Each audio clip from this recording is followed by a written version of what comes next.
Hello, one and all. Welcome to the penultimate stream of BOL Emerald Season 12. Tonight we will be watching the West Side semifinal between Demasia's #1 seed, the Shattered Spire, and the #2 seed from Noxus, Syndicate, Crashouts. The Shattered Spire have been doubted at every turn. People have been saying that they just haven't been up against very strong competition over there in Demacia. But even if that's true, TSS have been incredibly dominant in their division. Similar to XG in the lead up to last week's match, TSS have only lost 2 games so far this entire season. One to AK Hearts back in week 4 of the round robin, and one game to Final Boss Alpha in the round of 16. After securing a 3-0 sweep over their quarterfinals opponent, the Fever Monkeys, the Shattered Spire are one of only 2 #1 seeds still standing. Tonight, they will have the opportunity to show us what they are truly capable of. For Syndicate Crashouts, they secured a massive 3-2 victory last week in their quarterfinal over one of the tournament favorites, the Reformed Monkeys.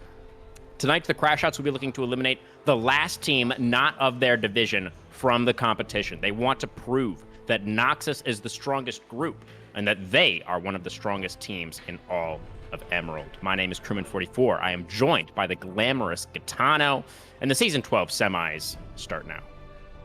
I can't wait. It's the classic, Demacia versus Noxian battle is already well known, and then we have it here in front of us as well. So it's going to be an interesting. I'm sure it's game one's going to be just a battle bloodbath. Everything's just going to go crazy haywire. It's game one. Throw caution to the wind. And I know you talked about this a little bit in the past weeks. With the ultimate draft that we're doing, that game one, throw it out there and see what works, because there's not a lot of downside to it if it doesn't. If on the off chance something crazy comes together and you get a free win, perfect. You didn't waste anything. But in case you don't take it, that's all right. You still have strong comps later in the series, which might carry your momentum for those later games.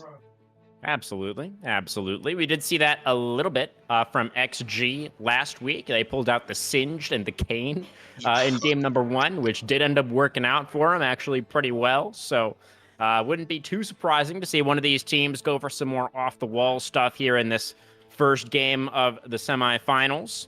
Just a quick run-through of the bans here. We've got Fiddlesticks, Olaf, and Seraphine banned away by Syndicate. The Shattered Spire jungler is a little bit of an Olaf merchant, so that is the reason for the Olaf ban. And then we had Skarner, Yone, and Volibear banned away on the red side here. Corki on the B1, which is very surprising to me, honestly, as Corki is one of actually the lowest pick rate champions in solo queue at the moment. And then in response, we had the Amumu Ash, and then the Lilia and the Tahm Kench. What's jumping out at you so far, Gitano? Usually, the Corki pick right away, I think, also is an interesting one where it's not really, a do or die picker kind of go home type deal, and it can be flexed for the AD carry. You usually see it mid, so maybe they're trying to, Russian roulette something, there for an all in. But the Lily as well, usually that's one of those you're going to play for the scaling, play for the later, because you don't have a lot of early presence. So it kind of shows your hand and maybe allows, TSS to have a little more an aggressive lane, knowing this Lilia isn't going to come, straight at you at level 3. Which, speaking of aggression, we see the Camille. So Yeah. The quite Camille likely anticipating that Tahm Kench to go into the top lane, right? So Camille should be a pretty solid counter pick in that regard. But we'll have to see. The Amumu could still be flexed around a bit here. He could be either jungle or support. We could still see the Tahm Kench go into a couple of different places as well. Even the Corki, right? We've seen both in the mid lane and in the AD carry position. So both of these teams still have some options in terms of what direction they would like to go with these first game compositions. For the Shattered Spire, they're going to ban away Renekton and Silas here in the second phase, banning a couple of solo lane options away, and then a couple of mid lane options for Arrows going to get denied by Syndicate there with the Orianna and the Azir. Azir in particular, I think, being a noteworthy pick. I know Arrows had one game on that last week. Yeah, it dropped 20 kills on the Aurelion Soul. I think I said Azir. I meant Aurelion you did. Soul. I was just gonna double check you on that, but Sorry. Yeah, but Arrows had 20 kills on the Aesol in one of the games that they won last week. I'm a big fan of Aesol. It's been one of my pickups, and especially into this team comp when you have the Amumu, all you have to do is throw it on your ult in one good fight, and it just revolutionizes and changes the entire game. Plus all the stacks that you're getting from your Stardust, just you're melting through tanks like they're nothing, and it's ridiculous. Your early power very lackluster. It's like a cast, and you gotta wait to that level 16, and then you just Mm. cruise through everything here. So interesting. Also, the karma pickup. That's a little bit more of that early game. Great support, great poke. Really putting the pressure on. But the answer here, is that Mordekaiser. We've seen multiple times throughout the league where Mordekaiser has caused so much problems and had so many resources sent to it that it kind of backed up a lot of the objective taking, towers getting sent, and it's really this push pull method with teams that can do it correctly. It really does run rampant here, and a Yasuo for to end it out here. This is gonna get interesting. Yeah, the Mordekaiser definitely been a very powerful pick here in BOL Emerald. We have seen a lot of players perform really well on that one for sure. The Yasuo on the B5 is definitely a spicy one. Kind of goes back to our conversation right at the beginning of the draft. We were wondering if there were any spicy picks that were going to be coming out here for this first one. Syndicate seeming to answer the call with that. You I'm called it. expecting that. What was that? You called it. The Azir. Didn't mean to cut you off. Continue. It was just No, called no. it. I guess I did. Yeah, the Azir on the R5 for the Shattered Spire. So I was about to say, I'm expecting the Yasuo to go into the mid lane, but it could still be the Corki going there and like Yasuo Tahm Kench bottom lane or something like this. Yeah, honestly, even with the drafts completed, both of these teams do still have a couple of options in terms of where they want to send everybody. Yeah, I'm surprised. If it's Yasuo mid, it's not going to be the worst matchup. Early on the Azir, you can really kind of bust until they get that first item or two, and then it starts to become okay. The soldiers are doing quite a bit of work to you, but the Azir ult as well. Yasuo gets a good pop up, thinks he's got a great ult, but then you shove him back into tower, and now he has to find a way out of this predicament. So it will be a very interesting skilled matchup if that is the Yasuo and Azir here. So also looking at the comp, I see two Poco, two pop-ups potentially for the Yasuo, the Mordpole and the Tahm Kench, both not great, options for timing that Yeah, very not the most limited window. reliable. But there are still options on the board that it's not just him kind of winding up and taking it here. So, what about potentially even a lane swap, Camille mid against Yasuo, if that's where it's going? Azir has a little bit better time with the Mordekaiser. There's no gap close, can kind of poke out in theory there and kind of keep that the Undying at rest. Yeah, that could be an interesting angle for TSS. Obviously I do think they were probably predicting the TK top, given the fact that they did go for the Camille on the R3 there. And then that gave Syndicate the option of answering with the Mordekaiser and sort of being able to choose that matchup. So if the Shattered Spire want to like change up again and like counter the counter, right? They could maybe send Azir or to the top lane to lane against the Mordekaiser or something like this. That would definitely be an interesting angle for them to take. One other interesting thing to note here, Gaetano, is just the fact that the Shattered Spire did, I believe, have side selection for this game, as they were the higher seed. They're the number 1 seed, as opposed to Syndicate being the number 2 seed. So they chose to start off on the red side, which is, maybe a little bit surprising.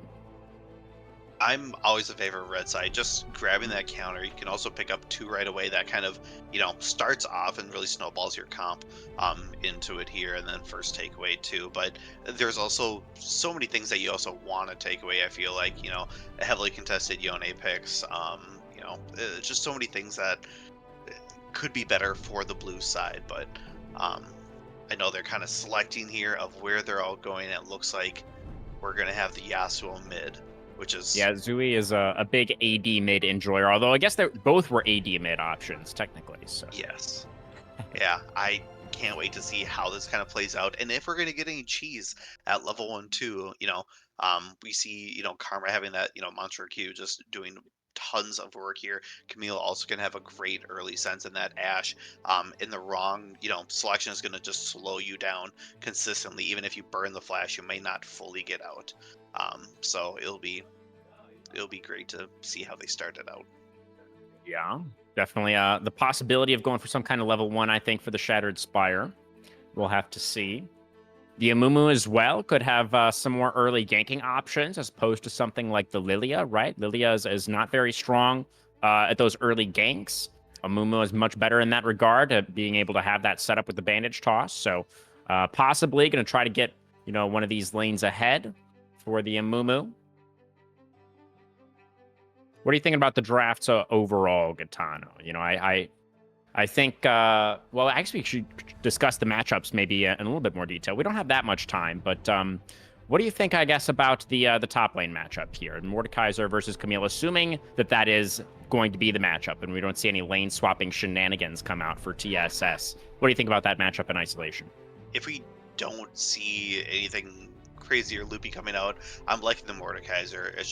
It's a great definitive pick. Yes, that Camille wants to go in and kind of get towards you, but that's Mordekaiser's like, okay, once you're on me, you're gonna stick like glue. You hit the Rylai's, 2 or 3 items in, and then it just becomes disaster because once you go in, there is no out button, unfortunately here. So I think it's gonna fall in the Mordekaiser favor, but I've been wrong before for my my choices in the beginning.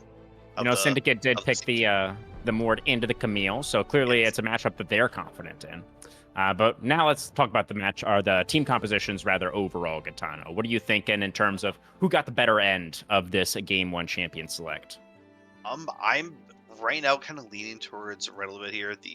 TSS, they have the easy. You got the Amumu ult on top. You got the Zir that's going to scale. You have the nice early game between Ashe and Karma that kind of really poke out and control the lane, plus the Ashe arrow. We've seen it utilized so well over these past few weeks, and the vision too that it provides, which might ultimately also help where that Lily is and maybe set her behind if Amumu and Camille can maybe find something towards the top side, or if bot can rotate, taking objectives, those kind of ideas. So I feel like their team comp's a little bit easier to execute in that matter. And I'm liking a lot of these matchups too that I am seeing.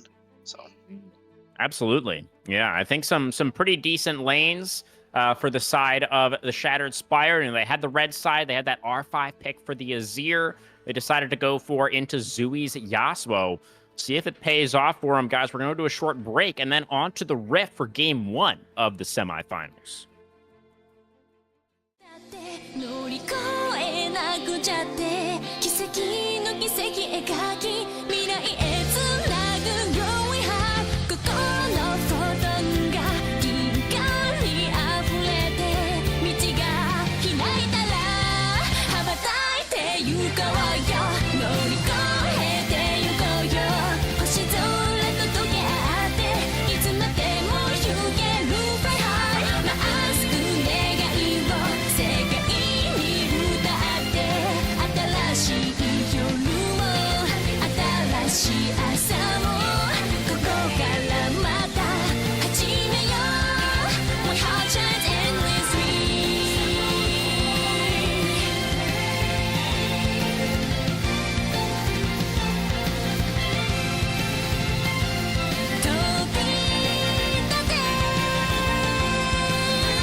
Clouds move closer, but with a deeper sweat. Oh, beneath them we look on. When they part comes the hatred they bring.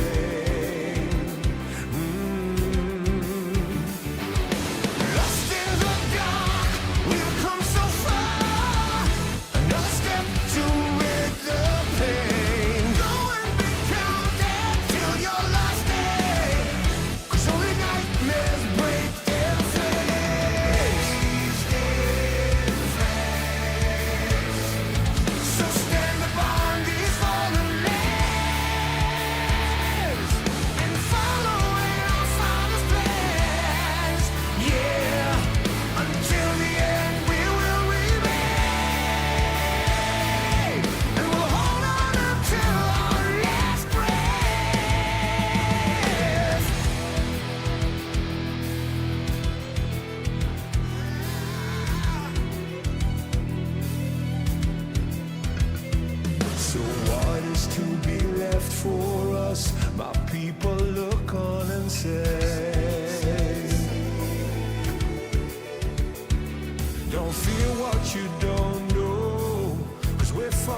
certain fate. And we'll make our final stand. Lost in the dark, we've come so far. Another step to rid the pain. Go and be counted till your last day. 'Cause only nightmares break their flames. So stand upon these fallen lands.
Okay, everyone, welcome onto Summoner's Rift for the beginning of game number 1. As you can see, guys, just the first minute of the game. No, just kidding. We had some technical difficulties. Thank you, Riot Games.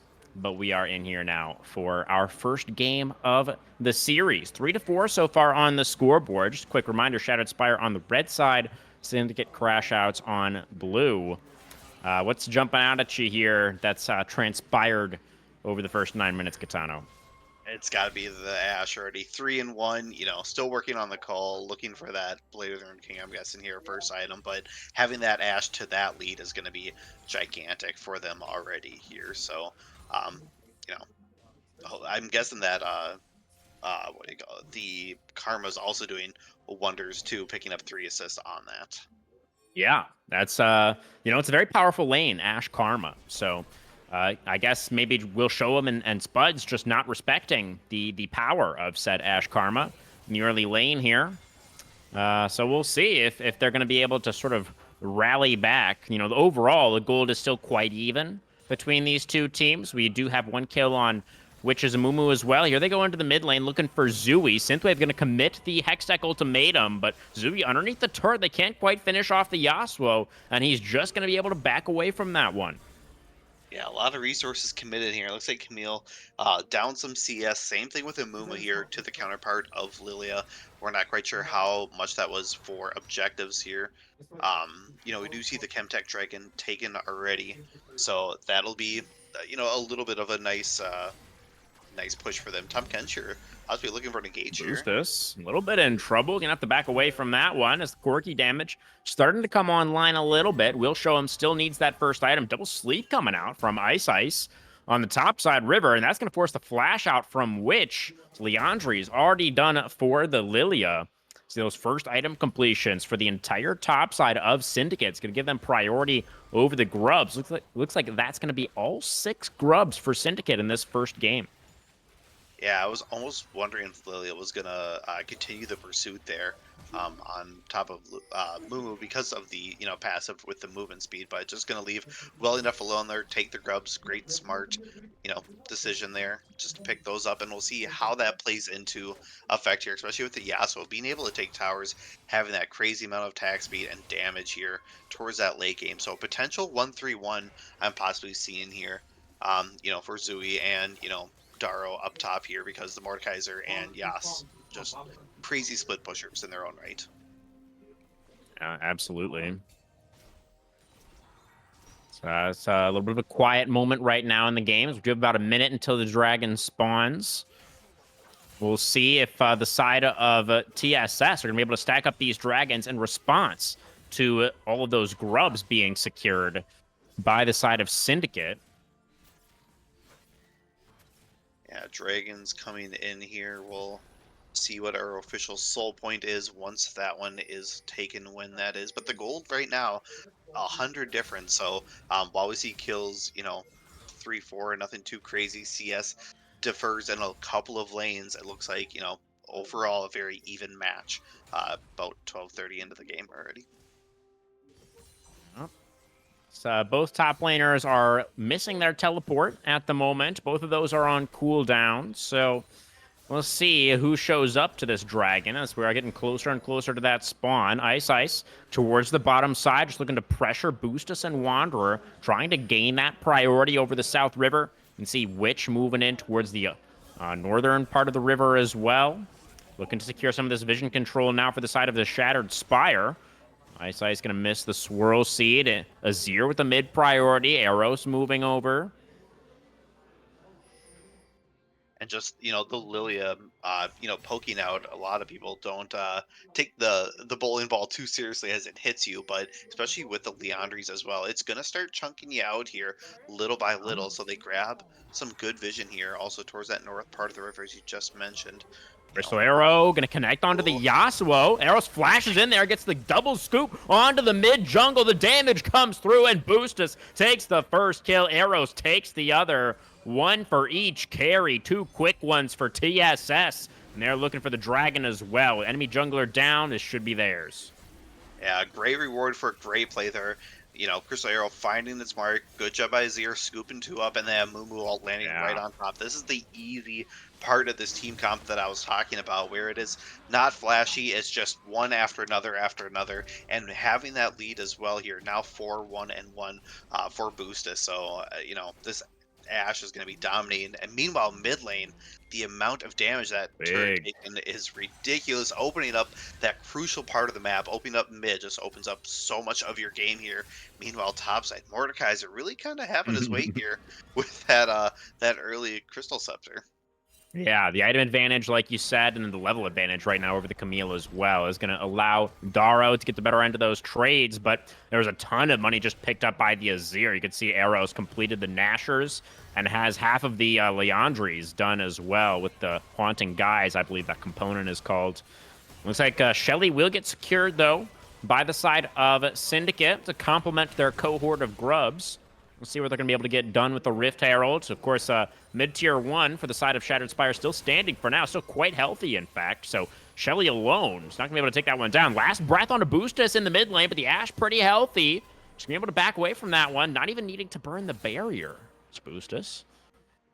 It's a really good sign just to be able to tank the Yasuo ult early and not panic, really showing that if you do come, you better come correctly here. And now I'm worrying about, they do have the Rift Herald. Let's say they find a good lane to push. They could realistically take 2 towers by, the time a fight is happening on that other side, if they pop that Rift Herald in the correct spot. So, a lot of money back into their pocket if it is used correctly. Down about 2k gold right now for Syndicate. And I do feel like the side of the Shattered Spire have the better scaling composition. Not by much. There's good scaling on Syndicate's side as well. So it's not like they can't compete in a later stage of the game. But I do feel like the Shattered Spire are in a pretty good position right now in this first one.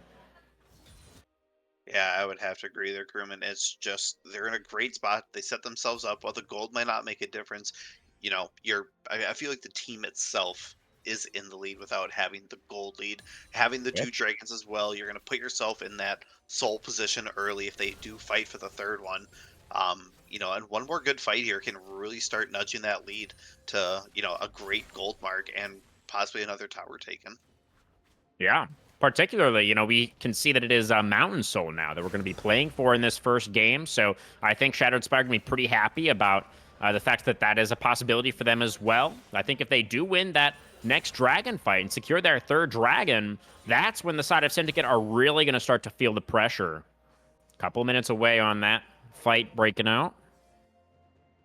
And I think that Ashe is really going to like that mountain too. Just a little more safekeeping Ooh, here. Zooey. Ooh, yeah.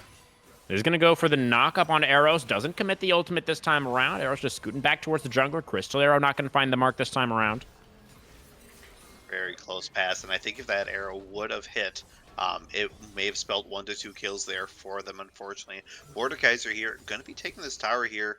I'd say within the next wave or 2, we do see the Trinity Force completed on the Camille here, so a little bit of reprieve for her, but still not enough to really, take on this Mordekaiser fully in lane. So maybe it's one of those, you give up the tower, farm a little bit closer, wait for a Mumu, or that, Ashe Karma to kind of come to your rescue, just for like, a good gank or 2 to kind of really put yourself in that position to help. So a little bit of rotations here from Karma, but it's going to get spotted out by that ward.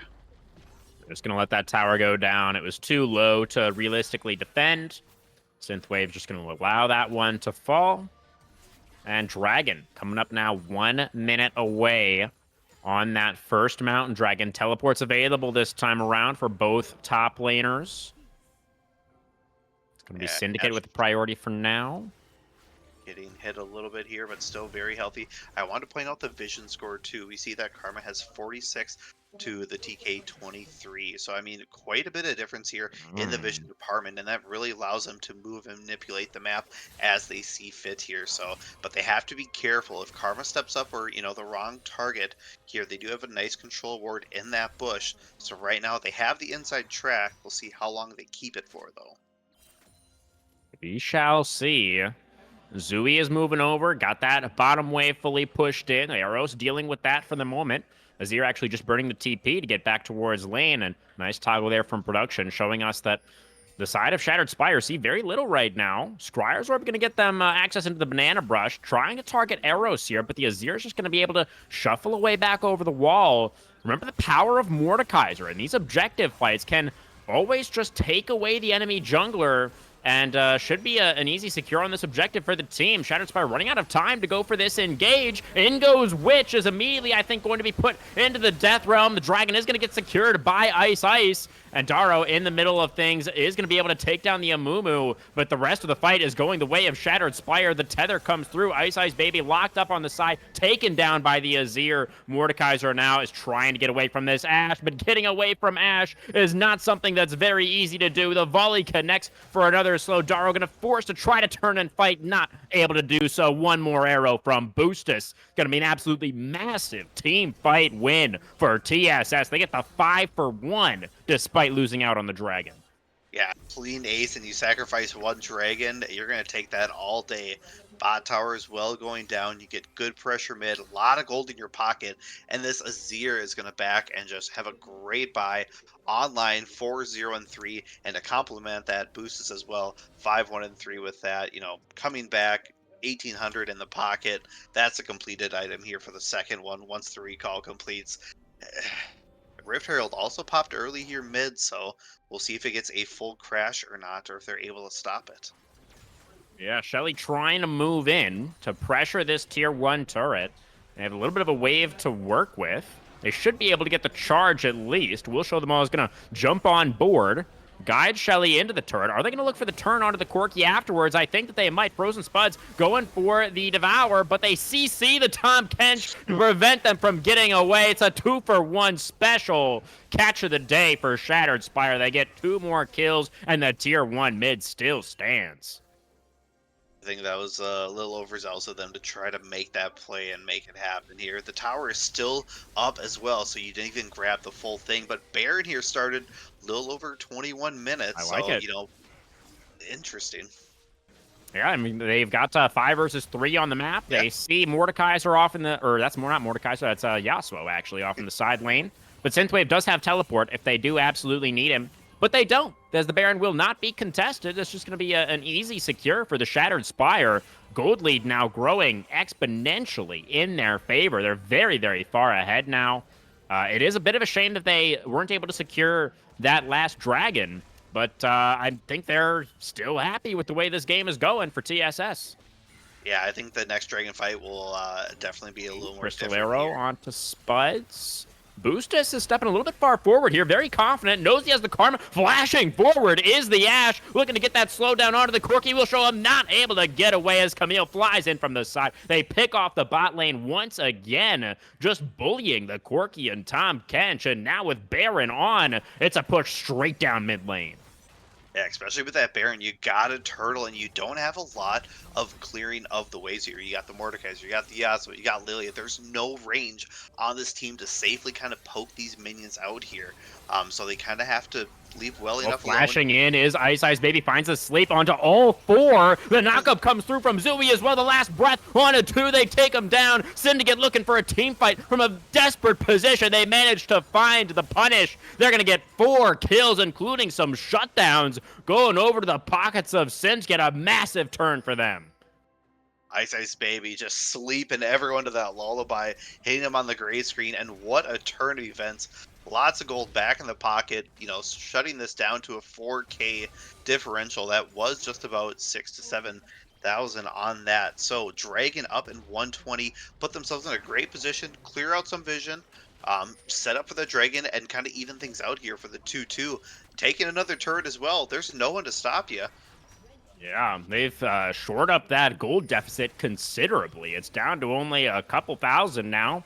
3. So it was 6,000 a minute ago, so huge swing for Syndicate. Here comes the arrow. Not going to connect this time around. Dragon is spawning pretty soon, like you say, less than a minute. Yasuo, Zooey's Yasuo off on his own. Off on the side here, going to get spotted out by the hawk shot of the Ashe.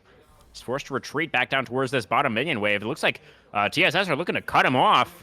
Zooey might not have a way out here. The Yasuo does have teleport, but I think it's too late to channel it. The tornado is going to miss. Eros has ultimate and flash. Should be able to get in here for the play. Scoops the Yasuo backwards. Zooey tries to dash away. Is not going to be able to survive. Eros is dominating. 5v4 on the map. Now they're going to look for the objective for TSS. Yeah, this will be a no contest as well. Mordekaiser towards the top side, no ghost, no TP. That's one more dragon in their pocket, and that much closer to the soul point as well.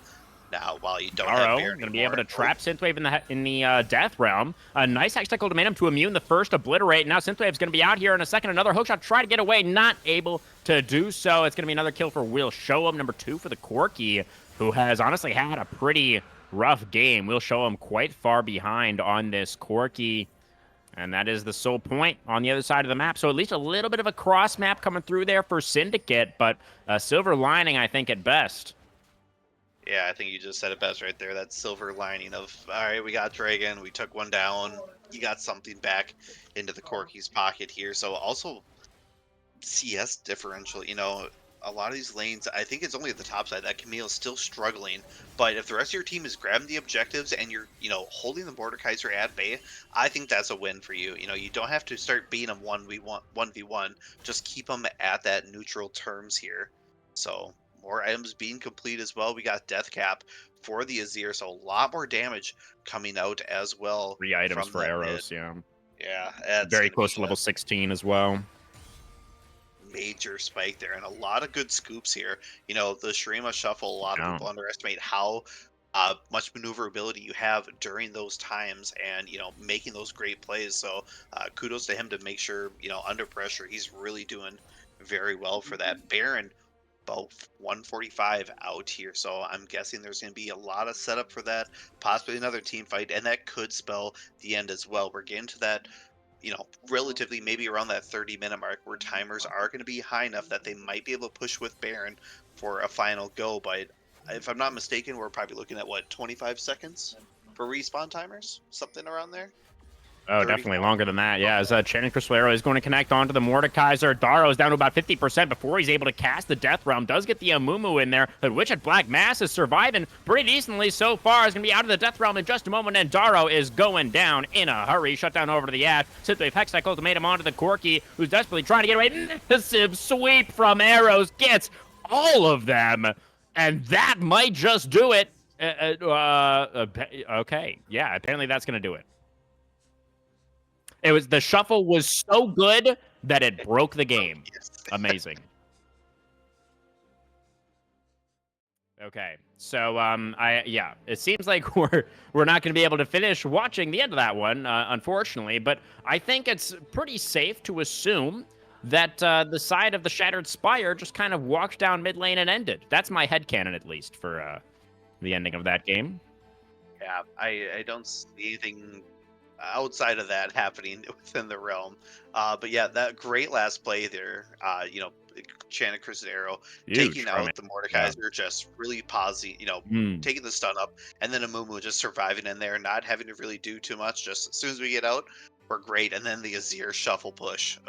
That Beautiful. luckily they don't have to ban it. They're not going to see it, but a great play here by Arrows, just completely obliterating them. Absolutely, yeah. I do like you mentioned the arrow from Boostus as well, being able to hit that onto the Mordekaiser to start off the whole play, right? But I think definitely Arrows would be my vote for POG in that one. I mean, extra credit when you're the R5 pick, right? Going for the 0 on the R5 there, and then you are able to show us why you went for that champion with the R5 counter pick, right? Being able to find so much value was Arrows, so many great shuffles. There were probably even more that we weren't able to see because we only got to see like half of that game. So, yeah. I would agree with you. Just a great utilization, making sure that every time that ult was up, it was used correctly. And the whole entire team, it was like a great ensemble of just wombo comboing one after another, making sure that they had perfect timing with each other. So, if that's game one, I can't wait for game two. I'm expecting more great team comps out of them and to really execute the way that they did here in game one. And hopefully we get to see the beginning of game two and all the way through. We can only hope. Is fixed it.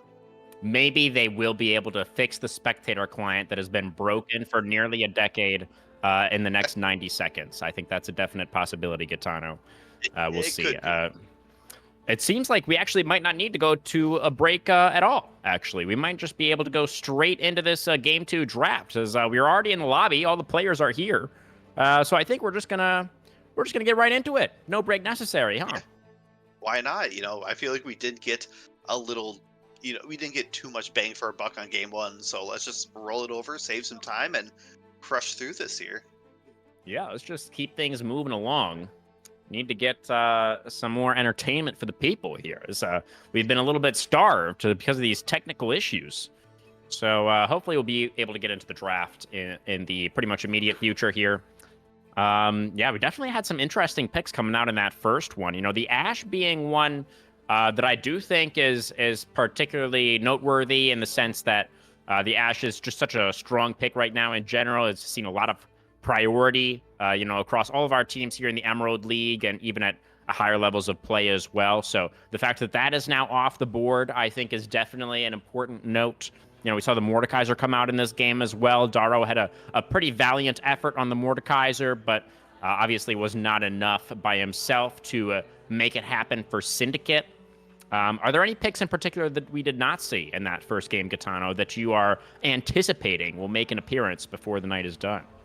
With the ultimate draft of how, you don't have to reban anything, I don't imagine they're gonna go too far off the menu of what they banned in game 1 here, but I could be mistaken. But it'll be interesting to see what they've cooked up in the books.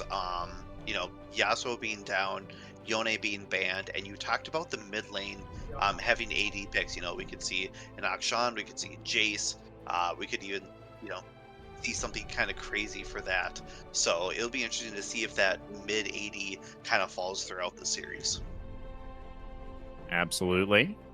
That will be very interesting to see. What else our mid laners, and Zooey in particular, have in store for us. Is Zooey needing to bounce back after that was what was a pretty tough game 1 against Eros's Azir? Well, let's see. Here we go, guys. Game 2 draft. Syndicate have decided to remain on the blue side. They had side selection as the losers of game number 1. They're going to stay over there on blue. And let's see what kind of adaptations we're going to see. Syndicate's bans on game number 1, Fiddlesticks, Olaf, and Seraphine. I expect that to probably stay the same. And for the side of TSS, Volibear, Yone, and the Skarner have been banned away on the red side, and they will be once again. Yeah, nothing too crazy. Early Jinx pick up a great hyper carry. One of those, on a turn, if Ashe gets ahead, if Jinx gets ahead in this game, it's just, well, good luck avoiding all the rockets here. So we'll see what they end up pairing with it. If it's more like Emilio, grab that extra range, grab the speed, make sure you're kind of buried there, or if they're going to go something more aggressive as well. Last time with this bot lane, this Karma Ashe, great job of kind of poking out and keeping, everyone at bay. So we'll see if they continue with that Sivir. That's great wave clear, making sure you're safe, a great utility towards the end, and maybe they're going to look for a little more of a supportive roam here with that Sivir pick. Yeah, sort of matching the hyper carry potential of the Jinx, right, with the hyper carry potential of the Sivir. I don't know if I necessarily love the Sivir side of that. Jinx obviously outranges pretty significantly at pretty much every stage of the game. So it does feel like a little bit of a disadvantageous position for Boostus in that regard. But if they're able to draft around this Sivir effectively, then they absolutely could set Boostus up for success once again. Obviously the AD carry Boostus did have a pretty great game number 1 as well. Ivern has come through as the jungle selection, then Kha'Zix, the response for Syndicate, and then the Nautilus looks to be the pairing alongside the Jinx down there. So very interesting jungle selections. Yeah, Kha'Zix is not one of those that you see very often, but the isolation damage connected with him is ridiculous. So, especially if you're hitting those camps and just clearing them that much faster, you get ahead on him, and it hurts a lot. But the point is, you're going to be, why can't I think of the word here? You're trying to get the target isolated and making sure that they don't have anyone around them. Having said that, you want those squishies. We see Ivern and Alistair, two people that have great CC chains and great tank survivability here. So Kha'Zix's pool of who he's going to choose is going to be very limited, as well as the Sivir can always spell shield, knowing that Kha'Zix is going to jump in, try to isolate Q, being able to take that away here. But as far as this bot lane, I'm looking, the Nautilus Jinx, I'm really liking this. You grab a hook, you put the chompers right behind. That's another 2 seconds of walking around everywhere. So it kind of really hurts your lane if you get pulled. Yeah, definitely. The Jinx Nautilus, I think, is pretty classic pairing. Nautilus really able to set the Jinx up in a great way, like you're just highlighting. Although I do think that the Nautilus is a bit of a self-counter pick into the Sivir. The Spell Shield can provide a ton of value, not only into dredge lines, but obviously the depth charge from the Nautilus is very, very telegraphed, so it's very easy to Spell Shield that as well. Obviously, she only has one Spell Shield, so, if you're just able to throw multiple abilities at the Sivir, then one of them should go through to get that set up for the rest of the team. Way locked in here for Eros. That seems pretty threatening. We saw what he was able to do with the Azir. I think the Way is another one of those champions that's going to have great scaling, right? It's going to be a great damage threat for TSS from that mid lane position.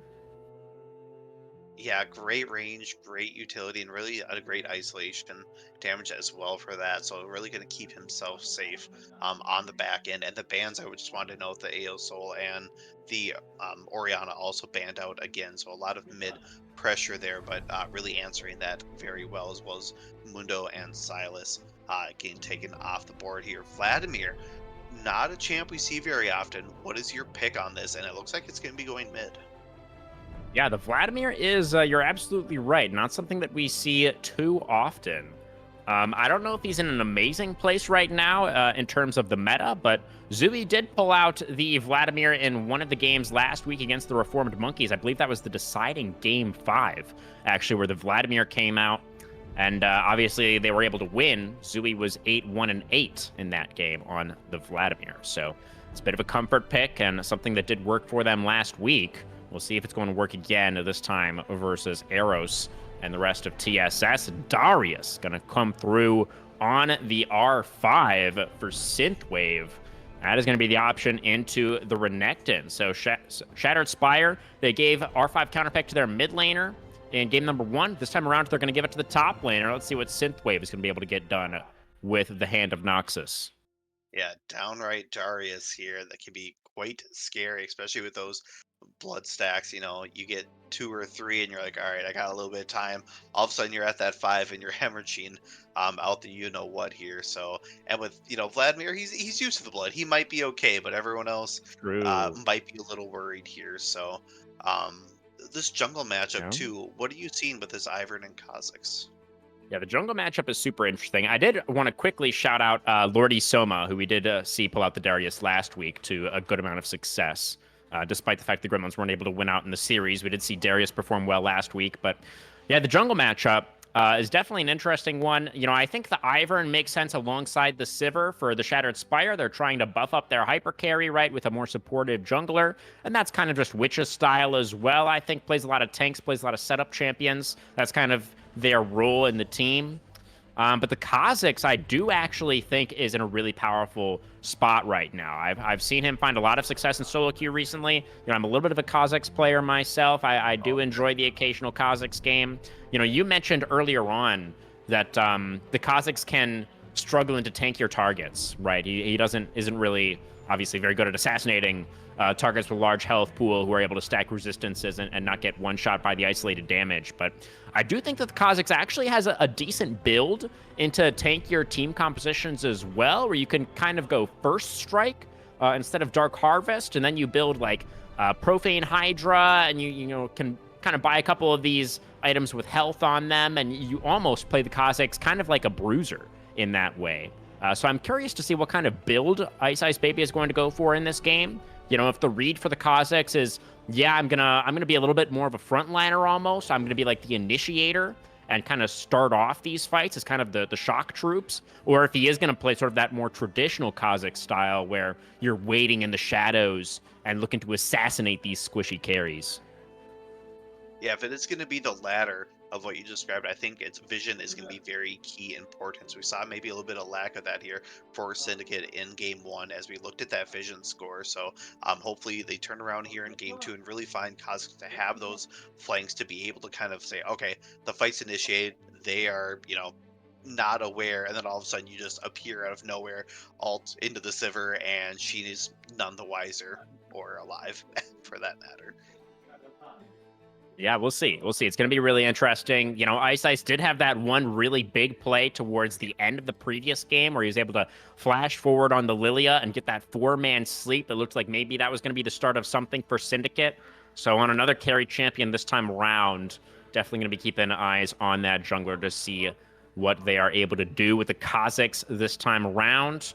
Both teams have some really strong scaling carries in the mid and AD positions. The Sivir's a little bit shorter range, but I feel like they kind of shored that up for the side of the Shattered Spire with the very long range way, right? So they're still going to have some of that ranged carry or range damage rather. So yeah, it's I think these team compositions are somewhat distinct in other ways, but both have really strong engage and both have really strong scaling carries. Plenty of damage on both sides. It's really the jungle matchup that is really the key difference in terms of team compositions for these squads in game two.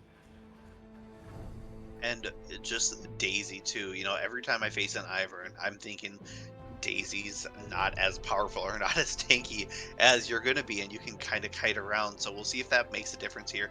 If, at post 6, Kha'Zix tries to invade Ivern or something like that and kind of find out both of those, and Daisy continues the knockup, as well as the stun and the pulls. And that's something I have concerns about the Kha'Zix is the amount of CC and hold that we do have on the other side here.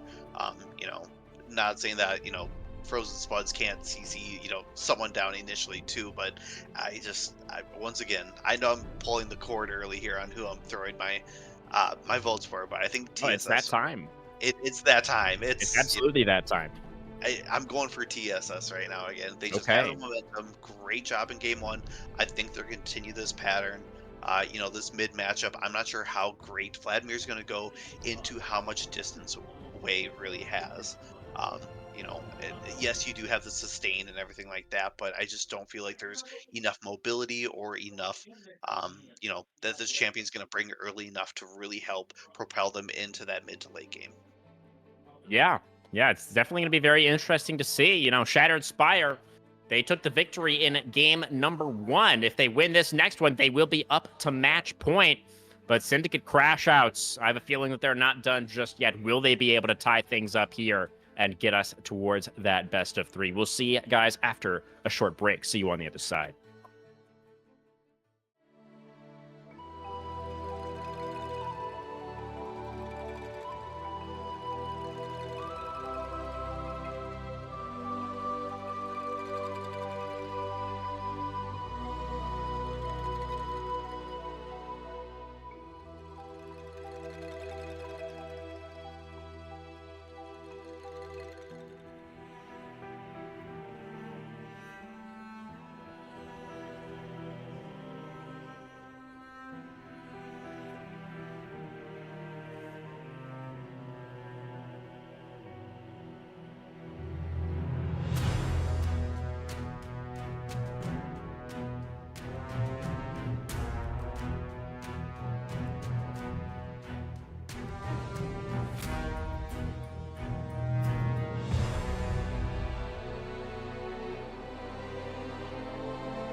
All right, everybody, welcome back onto Summoner's Rift for game number 2 of the semifinals. You may notice we are actually here at the start of the game. Absolutely amazing, isn't it, Katano? The Riot Gods have shined down upon us and said, "All right, sorry for game 1, but we will bless you with game 2." Sounds good to me. Sounds good to me. You know, a couple of interesting rune choices that I'm noticing here. Both of our mid laners going for the Aerie in this one.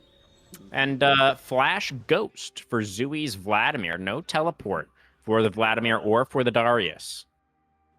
Yeah, we got 3 Flash Goes here, as well as Jinx opting out of the barrier into the Go. So that'll be interesting to see how that plays out for them here. So first Dragon, Cloud Drake, nice little movement speed. So both teams might be looking for a little extra boost upon that. We did see 6 Scrubs going over as well in game 1. We'll see if that is the change or if Ice Ice Baby can secure all 6 of this game as well. Yeah, I mean, I have to imagine, you know, the 6 grubs were obviously unsuccessful in actually getting Syndicate the victory. So, and with this composition as well, I feel like it's geared more towards team fights. So I'm expecting some big contests around these dragons. You know, there is sort of that extra wrinkle where both of these team compositions are a little bit weaker, honestly, in the early game. Both sides kind of would prefer to scale up a little bit. So it may come down in large part to sort of positioning and wave states for when these dragons spawn and determining who's going to get the first 2. Or maybe we will just see both teams fist fight for them. I don't know. Well, I guess we'll see.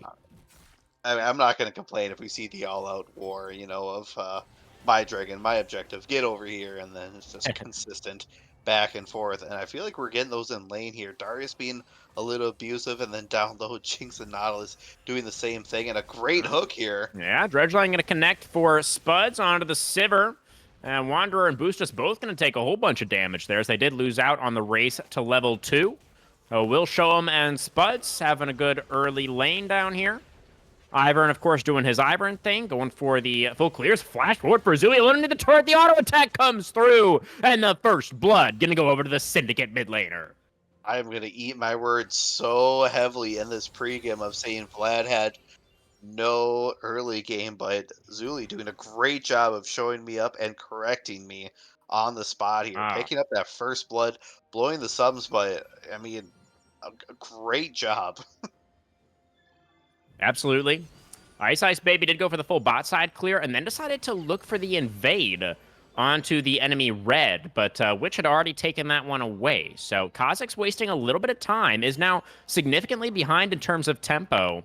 Does have vision of the Ivern right now, as we can see. Witch standing on a ward at the moment here in the Banana Brush. But Ice still going to be a couple of camps behind as we do move towards those Scuttle spawns.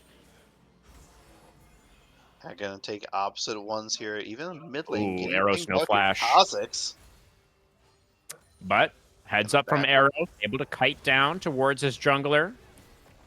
Now Witch, another camp in the lead as the Ivern moves into the mid lane to try and assist Wade in getting that wave pushed out.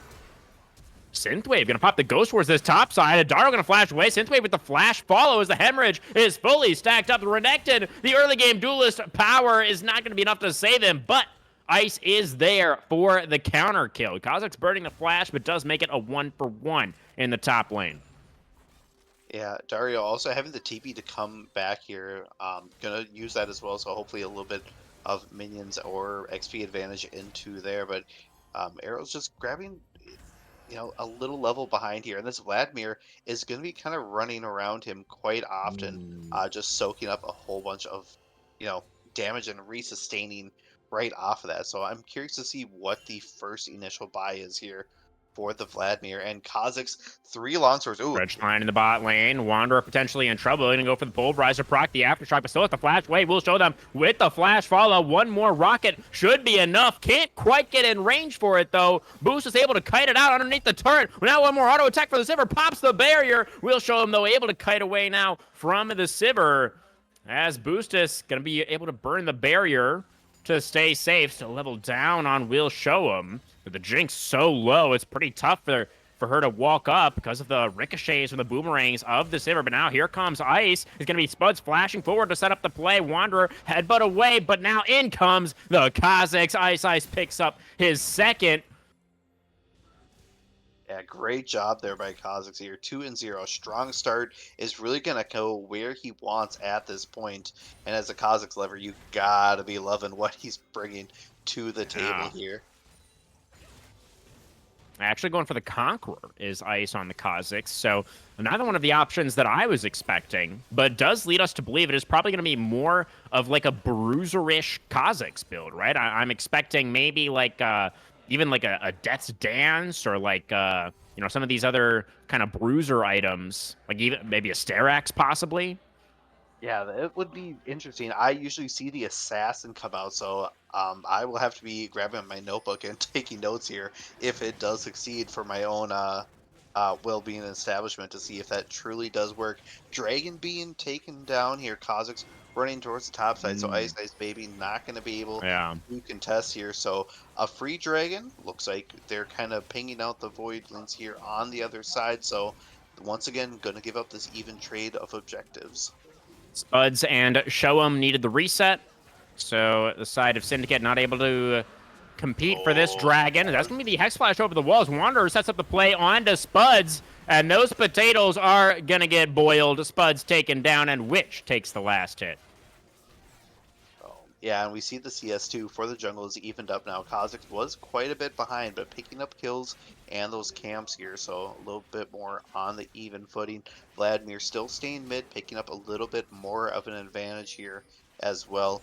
Way delaying a little bit for the build, opting into the tier right away, and the boots as well, so not a lot of damage here from arrows. This Wei has definitely been struggling in the lane so far. I think we've really been able to see Zui's confidence on the Vladimir has really been shining through already, and he's just going to get stronger and stronger as the game progresses. Yeah, and, even if the jungler does come, I don't think Ivern has enough tools to really, counter set up this Vlad to make sure that he's punished for the aggressiveness, as well as a good job here by Frozen Spuds hanging around mid just in case something does happen to really back up the Vladimir to keep him safe here. Well, headbutt pull for Wanderer onto an aforementioned Spuds, as both mid laners now try to move over to follow up on the play. Zui, though, is a little bit more scary than Eros is right now, and Wanderer, I don't know if the Astro was fully aware, does find two with the Pulverize, and Zui underneath the turret is going to be able to stay alive for now, and the Rocket takes the last hit. We'll show him from long range, secures the kill onto Wanderer. That's going to be another one going the way of Syndicate. They're up now 4-2 on the scoreboard. A couple thousand gold in the advantage. Yeah, that was a Chef Curry range from downtown on the logo.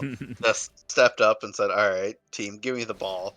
Just slams it home here. Great pickup. And, when you're playing Jinx, it always feels good when you get the cross rocket map just, in your pocket. Also having the call as well for this game. So, early kill kind of boosting you up a little bit, and a little bit of a fight here for this blue buff. Ice Baby not really giving Wanderer any respect. Hook in. Wanderer in trouble once again, does find two with the Pulverize once again. Meanwhile, the top lane is Daro actually going to get cut down by the Darius, but this fight by the blue buff is definitely going the way of Syndicate as the Alistar gets taken down, and Ivor not going to be able to get away either. So Synthwave finds a solo kill on top side, but it's Syndicate with the cross map, able to come away with the better end of that trade. Is Dredgeline going to get spell shielded by Boostus? Good reaction there. Yeah, really saving himself there. And a great invade by Kazakhs, kind of just sticking there, waiting for the team to come around here and invade on the 4. They really take advantage of the numbers, and they keep on pushing this lead now. It's grown to a little over 2K, and this early 2000 is a great lead, but Wander here finding Ice Baby. Ice Baby's just gonna take the blast plant, a little jump, hit, hop, skip, and just go right over the riverside. Yeah, now the Kazakhs, remember, was behind early on the Ivern in terms of CS, but Ice is now ahead by a couple of camps. So it's really come back into the game in a great way. A great position now for the Cossacks. And yeah, it's such an interesting champion to pick in a setting like this, in a 5v5 coordinated team play setting, right? It does kind of necessitate you playing the champion a little bit differently than you would normally in solo queue. And it feels like Ice is pretty comfortable, is able to rise to the challenge so far. Look for another play here in the bottom lane. Boostus very, very low mana on this Sivir. It's going to probably be Wander just having to die to get Boostus out to safety. It's going to be another kill over to Will Show him 3-0 now on the Jinx. And this is looking like it might be a Syndicate win here in game number 2. They are already starting to accelerate. They've got great scaling with this draft as well. Yeah, it's kind of the opposite of game 1 here, where we see topside struggling, and, TSS is really causing havoc around the rest of the map, and now it's We a just little dancing flipped on here. him. Yeah, where Syndicate now is, in the lead and comfortably, and Synthwave just doing well in top lane, but the rest of the team kind of just falling behind slowly. Yeah. Here. Absolutely right. Maybe Synthwave is going to be enough. As we say it, in comes Ice. Synthwave gets a little bit of healing from the Q there. Does have the Ivern coming in as well. Witch able to provide a little bit of shielding for the Darius. Covers the retreat, but now Witch has stuck around a little bit too long. Going to get hooked in by Spuds and taken down by Daro. Just not ready for that Nautilus, rather, to be moving up the river, which caught a little bit off guard. Does get punished. We'll show him, of course, alone. Excuse me. Right now in the bottom lane. That was Will Show Them's voice as he realized he was alone. Yeah, just a little bit of a panic, but a great recovery, and that happens to all of us here. Yeah, But he's fine. we'll We're show fine. him 1v2 and not really scared at all at any point here. Called just a little under 30 to being complete here, so more money in the pockets here of We'll Show 'em all. We'll see if another cross map rocket is in the future here, but Dragon is up, and the way that these teams are rotating here, Syndicate has not lost a step, and they are just a roaming gank squad of 3 to 4 every time they find someone even remotely up just a little bit here. Ice Ice Baby still on the side and had around 2,500 for that first back here. So, As Profane Hydra first item for the Cossacks. So that would be my expectation for the more bruisery build. We'll see what he decides to go for next. So, yeah, it's the lethality build for Will Showham's Jinx as well. This is something that we did see rising in popularity, over the past month or two. That's going to be the option in this one. Definitely plenty of squishy targets for the Jinx to try to burst down. Connecting the zap there onto Boostus. A nice little trade. Beautiful flash to get away from the Alistar combo. And here comes the Death Rocket. That is going to be the unstoppable, the will from the Alistar. Going to be forced out the ultimate. We'll show him ghosting forward, kiting forward, looking to chase these members down. Wander goes back in for the combo, but the ultimate has worn off, and Ice easily able to jump in there to take the kill. And see another solo kill happen in mid lane as well. Zooey solo kills Eros' way. Eros even flashing there as well, was not able to save himself underneath the turret. And it's just Syndicate running away with this one. Synthwave, again, trying to make something happen towards the top side. Does bring down the Noxian Guillotine. Daro should be okay. Gonna be able to walk this one out. Synthwave not able to get out that last auto attack that was needed to finish off the Renekton. So Daro can go back to base, teleport back to lane. Dragon secured for Syndicate. And they are up to about a 4K gold lead as well. Yeah, tying it all up here, and I don't see them stopping at all. Darius here, unfortunately, just, like that one auto, that pull, anything to really help. But mid lane here, we're breaking out another fight. Yeah, Headbutt gets buzzed under the turret for a second, but Eros is the one in danger of going down. Way able to back away. Good damage from the Spire lane to spare. Ice forced to jump away. Frozen Spud's going very low, but Witch is going to be taken down first. The Nautilus will fall as well. Wanderer cannot get out. The Alistar going to get taken down by Zooey, who is now on a killing spree. Ghosty underneath the turret, picks up the double kill. 4-0 now on the Vladimir. It's like it's just getting better and better for Syndicate. Play after play going their way. Yeah, that Cosmic Drive doing a really good work of keeping everyone on the outside, dancing with them there, and then just remaining healthy in that fight here with that Vlad passive. So a lot of low health bars blinking away, which is a great sign, but we look at the kills, 13 to 4. a little under 5K for that difference as well. So not a great story so far being spelled out for them here. And we do have Hex Tech Dragon also as our soul point. So, I'm not feeling too great here if I'm, TSS. No, I don't think you would be. That would be weird if you were feeling great as TSS, but that's a nice headbutt. Gets underneath the turret, and the Vladimir has no W, so this should be a kill. Big shutdown going over to Eros's way. It was a much-needed gold, but this is not looking very good for Boostus, is it? The turret's going to go down, and Sivir has nowhere to go. Spell Shield not going to save you there. So that's instantly answered by the side of Syndicate as they get a whole bunch of gold for themselves onto the Jinx in bottom lane. Yeah, door opens and a window closes all at the same time here.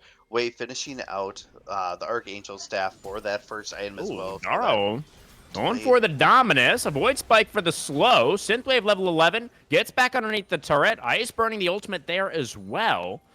The unseen threat. And Synthwave's going to be totally fine. Did have to burn the flash, but Darius will survive.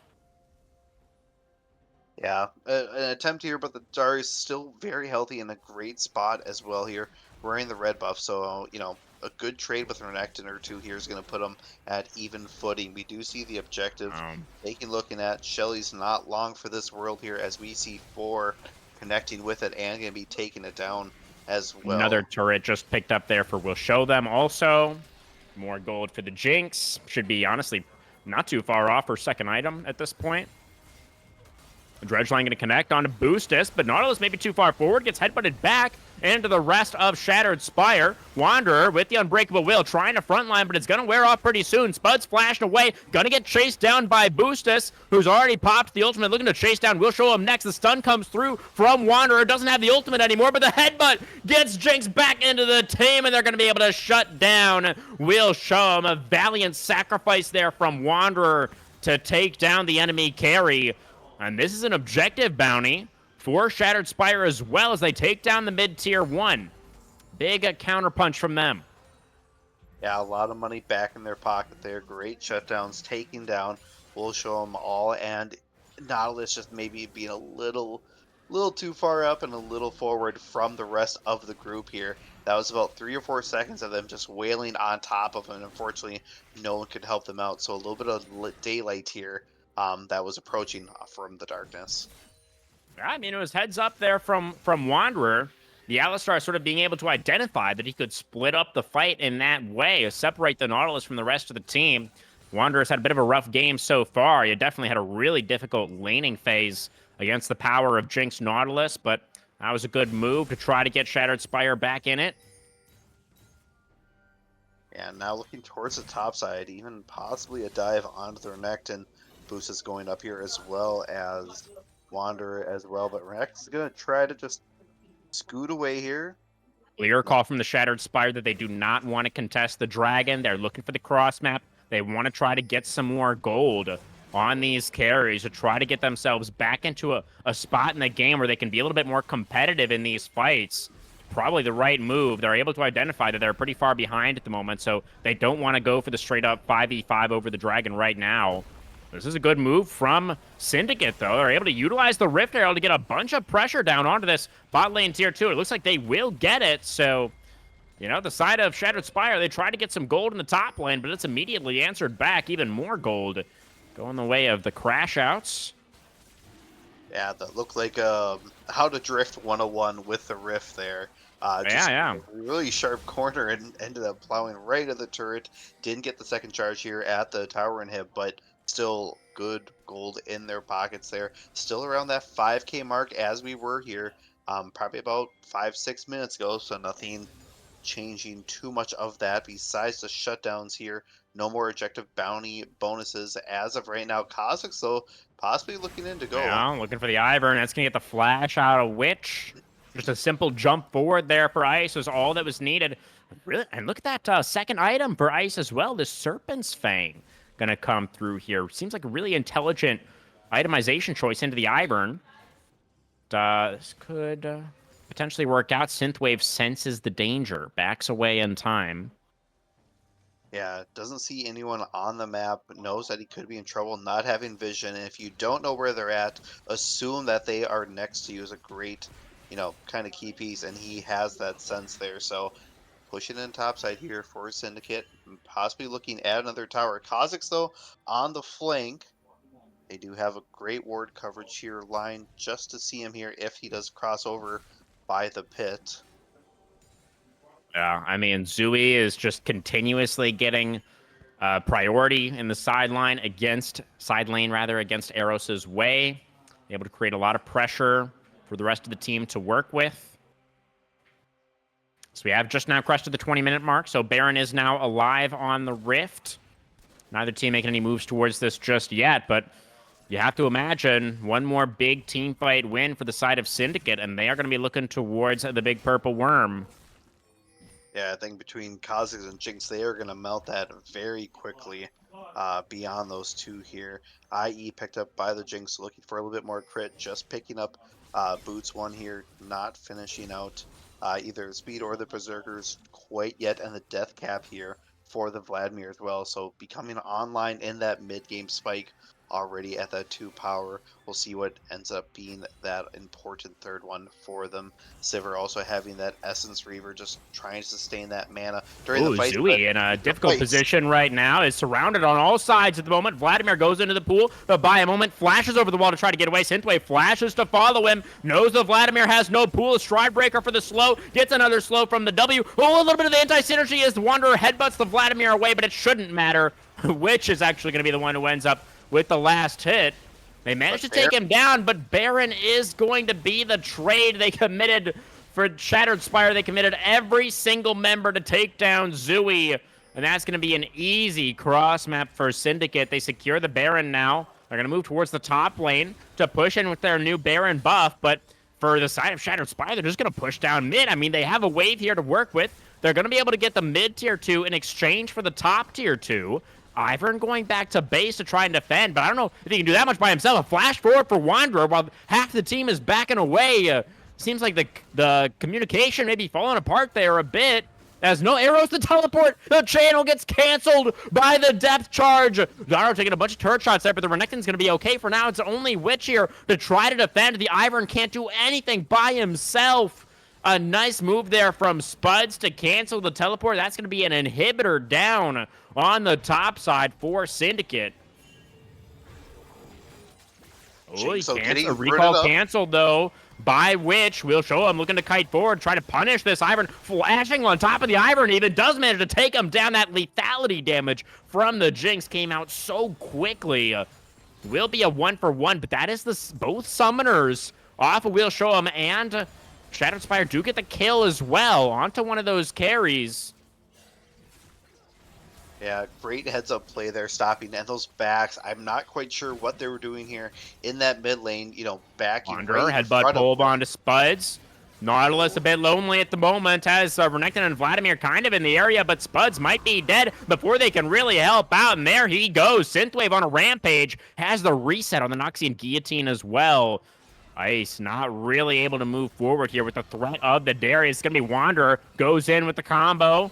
Ice, I think, utilizing the ultimate there to get away. Renekton diving forward now. Daro trying to get on top of this Sivir, who's managing to kite back for now. And Synthwave, there is that reset on the ultimate. In comes the axe. Once again, Daro able to flash away there. Stays alive for now. The ricochets from Boostus. They take down the jungler, looking to chase down Daro as well. The Renekton trying to get away. We'll show him back from the death chamber. Flash forward for Boostus. Gets stunned up. No! And flash directly into the Renekton. That's going to be the end of the Sivir. And the Zap takes down Wanderer as well.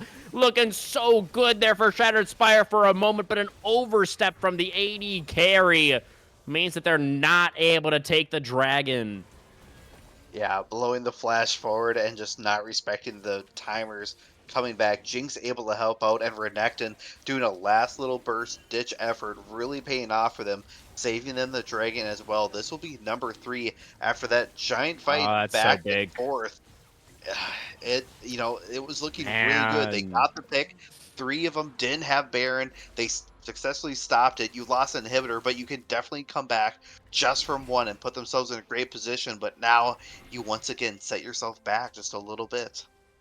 I mean, I think that was a massive moment in this game. I mean, that was the Shattered Spires fight. They won that fight. They're looking for the Jinx once again. We'll show them exhausted, not able to get the damage out this time on to boost us. They take down We'll show them. 5v4 on the map now. Synthwave with the Apprehend, pulls in the Renekton. Frozen Spuds with the Dredgeline in response, but it's the side of Syndicate that really do need to be trying to run away from this one. The root comes out from the Ivern. They take down the Nautilus. Another combo comes out from Wanderer. Ice Baby looking to go use that invisibility to get away. Not able to do so. The bug gets cut in half by Darius, and now just like that, it's a 5v3 on the map. The Shadow Spire, they're pushing down mid lane. Synthwave is ghosting forward. It's only the solo laners alive for Syndicate to try to hold the line, but Zooey already burned. The pool gets pulled in by the Darius, pops the ghost, manages to kite back. The mid lane inhibitor turret is going to get taken down. The inhibitor will follow immediately after, but the respawn's coming through from Syndicate.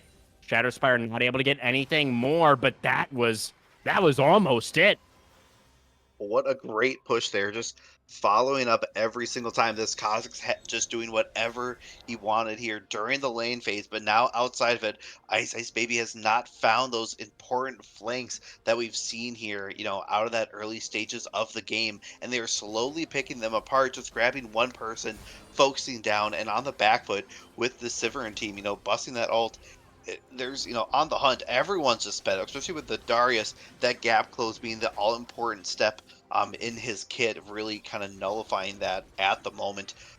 A little more than 1 minute here on the Baron, so this last play here could kind of spell disaster as we're getting to the final moments. On to Wanderer, yeah, definitely good call out. Those objectives spawning pretty soon. Frozen Spud still only level 10 on the Nautilus. And only one level behind Wanderer, but still, both of these supports are pretty under-leveled at this point in the game. Yeah, and we saw Wanderer really get picked on here early, 0-4 inside the lane, and just every time he was caught out just a little bit, they were capitalizing on that. But now, still playing pretty fearless, being able to go in and be that sponge for the damage on the team. Ice Baby. Ooh. Going a little deep here. We'll see if he gets caught out. Spotted out, but relatively safe with the leap still. Not going to get caught out just yet. Baron in 20 seconds. Possible Hextech Soul in 2 minutes. Wanderer thinking about it. Not going to go for it. We'll show him. Caught off on the flank here with Spuds. Going to be able to use the Hex Gate to get back out towards safety. Yeah, and they've given up the Baron side here. They don't have vision in the pit, just a little bit around it as well. As a couple of pings come out, they will be checking that here very shortly. But some, good back timing, making sure you didn't get pinched out. Great use of the Hextech gates. We'll see if anyone tries to fight with this Baron before the Dragon officially comes up. And, TSS can't officially give up this Dragon here for that soul point, especially with the Vladimir as well. Vladimir kind of toning it down now here from the lane. We saw a great amount of solo kills here from Louis on arrows, but now towards this, team fight aspect, it's really slowed down for them. Yeah, it's interesting. Usually that's when you would expect the Vladimir to really come online, right? But it does feel like Zooey has had kind of a quiet mid-game. Vladimir, I do think, is pretty close to level 16. He's going to have both summoners available in just a short while as well. I guess only about halfway to 16 at the moment, just under halfway. Yeah, a few waves picking up that solo farm towards the top side, but doesn't want to overextend. And I think that's, a good point of this game that we've seen. All these great mid-fight picks of just them walking in and Wanderer. He's going to go for the combo onto Will Show him. The Jinx exhausted, flashes away. A headbutt there is actually going to push Ice towards safety. That's Synthwave flashing forward, looking for the Jinx. Not quite able to connect the E, but Spuds is on the wrong side of town. Nautilus is going to try to buy as much time as possible as he dredge lines towards the wall, just trying to waste as much time of the side of Shattered Spire as possible. They are going to cut him down. Who's going to get the last hit on this one? They're probably just going to give it to the Darius. Abustus actually does get in there with the Boomerang to finish off the Nautilus. So 5v4 on the map for just over 30 seconds. As, oh dear, it's the side of Syndicate. They're going to find the cross map once again. This is Hextech Soul for Syndicate. This is absolutely massive for their chances of winning in this game. Zooey's going to be able to pop the Ghost here in the mid lane, and in comes the rotation. A rocket to the face takes down Wanderer, and now it is Syndicate with the momentum. Zooey flashes over the wall. The Hemo Plague onto the entire team with the Hextech Soul. That is going to be the Shattered Spire completely wiped off the Rift. And we spoke it into existence. We said Zooey was having a quiet mid-game, and then he flashes over the wall and ends the entire game in an instant. Yeah, just one great play, making sure he was in the pit. They had no idea what was going on, and a great wombo combo. Ash sticking in there too, picking up the Quadra, but Zuli, just a great effort putting the team on his back, and just one play flips the script. And I was about to ready to say, if you have Soul and you're down 5v3 and they have Baron, it's going to be tough, but there's no chance of this. Wanderer not able to hold them back. Sivir also spying you surely, but it's not going to be enough. 1-1, all tied up. Great series. That's absolutely right, Gitano. We are tied up now, 1-1. There were so many moments in that game. There were so many moments, actually, where it felt like the Shattered Spire had an opportunity to completely turn it around and possibly come back from what was a really big early deficit. But it felt like in a couple of those moments, they ended up blinding themselves to sort of the greater macro game. They kind of tunnel visioned on getting these picks on isolated targets, and they ended up giving over some critical objectives that really cost them. Yeah, I 100% agree with you there. The picks are important, but also chasing after the kills is what really got them to that point there. We look back and we saw the Sivir. They had a great pick mid, Yep. and then kind of falling through that red buff and dying there, grabbing them to that ultimate, soul point at the end. They're giving away that third dragon. That was a very critical moment to say, hey, we have the lead. Let's not push too far, blowing the flash as well, not having that summoner. So, I think you hit the nail on the head. Just tunnel vision, and unfortunately it was in the wrong end. Yeah, not working out for Shattered Spire this time around. They had actually won 6 games in a row, 6 playoff games in a row prior to this game. So that streak has now been broken. Syndicate able to tie us up 1-1. Who's your game 2 POG, Gitano? I think it's gotta be Vlad Zuli. Just that ultimate play. You were talking about how this game was slowly snowballing out of control, and he just put a giant stopper on that and just made a god tier play.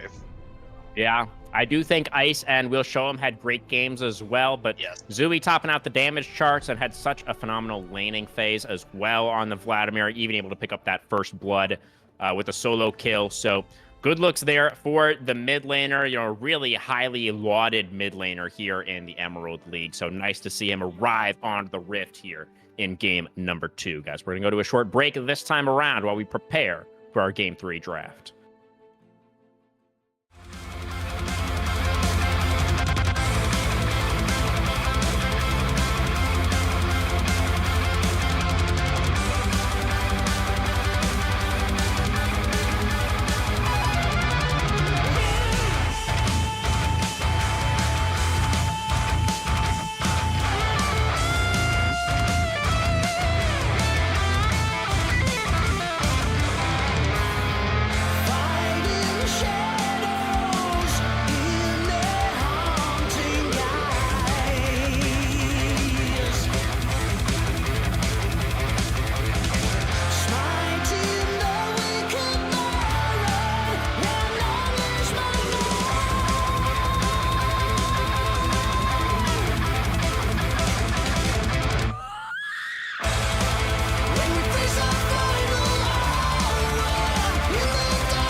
right, everybody, welcome back from that very short break. We're going to jump directly into our draft here for game number 3. The Shattered Spire, the losers of game 2, have decided to stay on the red side, Gitano. So we've had the exact same sides now for all 3 games so far.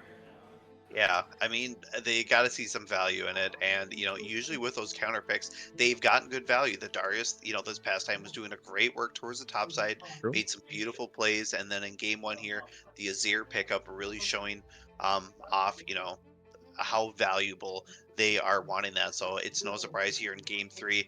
As we look at the bans, it's a little bit of deja vu. Yeah, this is looking pretty similar to what we've seen What's so far. Although that is different. So Zach has been banned now instead of the Seraphine. Seraphine left open. Skarner has been the 3rd ban so far for Shattered Spire. Are they anticipating a B1 Seraphine? And if so, will they leave the Skarner up to try to get it for themselves? Yeah, a little What is the hesitation read? here on the last ban, so we'll see what exactly happens. Come on. Tough It time will be- deciding. They will still ban the Skarner. There is the B1 Seraphine.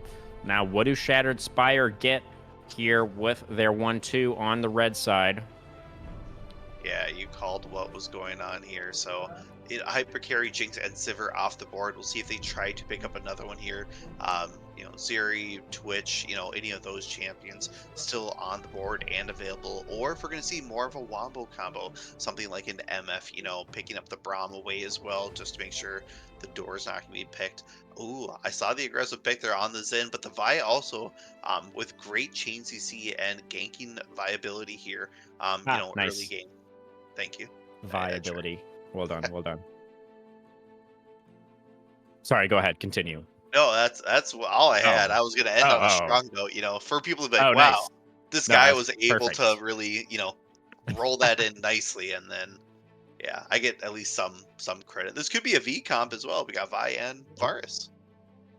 Yeah, that would be pretty cool. Wait, what other V champs are there? I'm looking now. Viego? Vex. Okay, yeah, we have Victor out there as well. Yeah, we need one more. Vayne. There it is. Okay, so we get Oh. we get Vayne top, we get Victor mid, and then we get Viego support. It's perfect. I see no problems with this. No. Yeah. Absolutely. Syndicate going to go for the Kaisa and the Jarvan here on the 2-3. So still not really sure where this Seraphine is going. Over-under probably says it's Seraphine support, but not entirely sure just yet. It doesn't really feel like a Zooey champion, does it, the Seraphine? No, it doesn't. But then again, I am way off on these mids. I discounted Vlad here at the start, and not great in those stonks that I put in because it had a negative return value of my input. So I'm not gonna say the who and the what and the where should be going because I clearly my radar is a little off. I will mention though, you have 3 non-escapes here on the J4 already. Vi with Vault Breaker. By the time you charge that up inside the Catechism, it's already spelling disaster, or you're likely to run into someone inside of it. So we'll see if they still opt into these picks here, but we always talk about the J4 pick of how early game ganking it needs to be. So are we going to get the full clear? Are we going to see it by level 5? What are your predictions? Hard to say. It's not really that, J4 has to gank early to be successful. He does offer, a good amount of engage and utility later on in the game as well. It's just, if you aren't ganking early with the Jarvan, that feels like that's one of his greatest strengths, right? So then it sort of becomes a question of, like, why did you pick the Jarvan? Is there something else that maybe would have been better that's tankier and still provides that setup later on in the game if you're not taking advantage of those early gank possibilities? So definitely interested to see what Ice is going to be looking for with the J4, the Prince of Demacia. I forget his exact title. But the Malphite's going to come through in response to the Ornn. So a couple of beefcakes in the top lane this time around. We did see that the Mundo ban was dropped by Shattered Spire in exchange for the Aurora ban. So I was kind of wondering if we were going to see him in this Game 3 draft as well. But that doesn't appear to be the case, as Ari is going to come through for Zooey, does confirm the Kaisa Seraphine bot lane, and now it is time for our third R5 pick for TSS. What will they go for? I was kind of hoping to see that Syndicate maybe picks like a Viger or something, just because if they have the cages and the Wombos, the Malphite coming down. Ari's a great pick that's a neutral. There's not a really good or bad option into it, as well as that Spirit Rush Charm setup can really help you during the fights. But that is a great nullifier in the Talia pick here. Just make sure that, the Flag Drake's not going to, Kaisa if she goes through everything. Ari Spirit Rush as well as nullified on that one pick, so great value in there, but we'll have to see how it produces in the lane since she is a little bit of shorter ranged, but the roam potential as well, riding the rock wall to your destination, make sure you're cutting people off, and there's not a lot of mobility here because, I don't think any of those champions can kind of hop over the Cladicus on the rock wall, and the Malphite catching out a lot of people as well in these team fights. So top lane's usually that solo. They'll not see anyone for quite some time, but I'm expecting a lot of aggressive TPs here in that, early to mid game for them and really set up these team fights. Yeah, I do really love Shattered Spire going back to giving the R5 pick to Eros there in the mid lane. Obviously, the R5 for Eros worked out a lot better than the R5 for the top lane. No fault of the top laner, really. It just felt like the mid lane R5 pick might be a little bit more valuable in this matchup to try to counteract what Zooey is trying to do over here. And it does feel like they're going to get a ton of value from this Talia, right? You already mentioned the possibility of denying all these dashes. Both the Jarvan, the Ahri, even the Kaisa ultimate can be denied by the Unraveled Earth. So that is definitely something to look out for. But the Talia is also, of course, an amazing pairing with the Vi, where Vi can lock somebody in place for the seismic shove to come through. And that can be the, beginning of some really devastating combos for the side of Syndicate. So we'll have to see if they're going to be able to avoid the power of the Vi Talia. And if Zooey is going to be able to get active on the map early with this Ahri to try to get themselves another early lead. Yeah, both sides have a great Wombo combo and engage composition here with the Zyra too. Just a great key piece of disengage just in case, followed by, the Talia and the Ornn as well. Far as kind of holding back, everything. But I think the early game is really going to spell out how this game is going to progress as far as the junglers wise. Vi and J4 being a great options here for those early ganks and opportunities. If you fall behind, they're once again both kind of the all-in champions of once you go in. But the Wombo combo here for Syndicate, it just takes one charm, one encore, one unstoppable force to really set them up, and especially if they find that value pick of like a Varus Zyra pairing together, or even the Vi early before she can even get in to the fight here can really spell disaster for them. So both these teams just a straight up brawl fest in game 3. Yeah, definitely the case. It does feel like these compositions could potentially be really snowbally, right? With all of this engage and Wombo potential that you're talking about. If we do see one of these teams open up an early lead once again, it feels likely that they're going to be able to hold on to it. But we'll see. We'll see. I mean, I do, again, really feel like the Shattered Spire were able to fight back pretty well from that huge early deficit in the previous game. It really did come down to a couple of moments where they weren't quite able to make it happen. So it's going to be really interesting. Like I mentioned in the pre-show as well, Shattered Spire, people really haven't been giving them credit for how dominant they really have been this season, losing very, very few games, even 3-0 sweeping their quarterfinals opponent. But this is a very formidable Syndicate team that, has obviously been able to tie up the series 1-1 and is now going to be able to go blow for blow with them on some even footing here for game 3. Yeah, I can't wait to hear exactly. Yeah, I'm just ready to get in there. I want to see where this game lies in 10 minutes right now, just so I can impact, see all the action going on. So once Well, again, careful what you wish for, Gitano. We want to actually watch those 10 minutes, okay? I don't want to just skip directly to 10 minutes without seeing what happened. I'm So not going to say hopefully... anything else until we get into the game, just so I don't curse anything. But I still need your prediction. Which draft do you like better for Game 3? They're very even. You know, they're similar in a lot of ways. But what are your instincts telling you? I don't know. This one's a very toss up here. Yeah. I'm just gonna stick with red. I've been on red since game one. We're just gonna make it nice and easy. Hopefully, it's not the cast curse, but we're throwing it over. I like Eros with the R5 and see if Shattered Spire are going to be able to bounce back after that tough loss in game number 2. We're going into a short break, guys. See you on Summoner's Rift.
Here we go, everybody. Back onto the Rift, our third game of the night. These teams tied up at 1 win apiece in this best of 5. The Shattered Spire on the red side once again. Syndicate Crashouts on the blue as we continue tonight's semifinals action. A couple of 5 points. Start us off.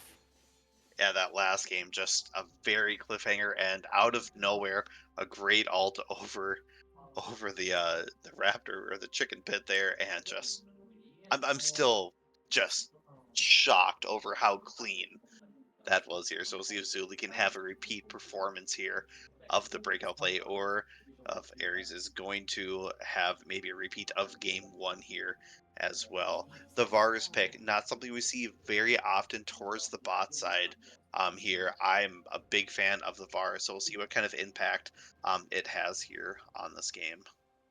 There are some well-known AD carry players that are known to bring out the Varus from time to time. Let's see what Boost is going to be able to get done with it this game. Is running the lethal tempo on the Varus, so likely going to be the on-hit variety. We'll show him as well. Press the attack on the Kaisa. Probably an on-hit build there as well. We'll have to wait and see. First, grasping root's not going to land for Wanderer. Just throwing them out, a little testing phase, you know, just a little bit of green plants here and there. We got some mirrored summoners on the top side of the map, but both of our top laners going for the grasp. They're just going to be farming it out up here, most likely. Although Warren has been known to do some silly things in the past. Then, of course, we have Conqueror for both junglers. And the junglers are starting on their respective red buffs. Going to be clearing towards opposite sides, most likely. And we see a lot of deep vision here for the Shattered Spires as well. They have it on the camp right now for Ice Ice Baby, and as well as the blue here. So they're going to have great setup here when it comes to that 3-minute mark of knowing exactly what they want to do. Top laners are trading very aggressively, but nobody in danger of going down just yet. But all it's going to take is one lead from the J4 here to really kind of close that gap. And even going more down in Getting Synthwave. scary.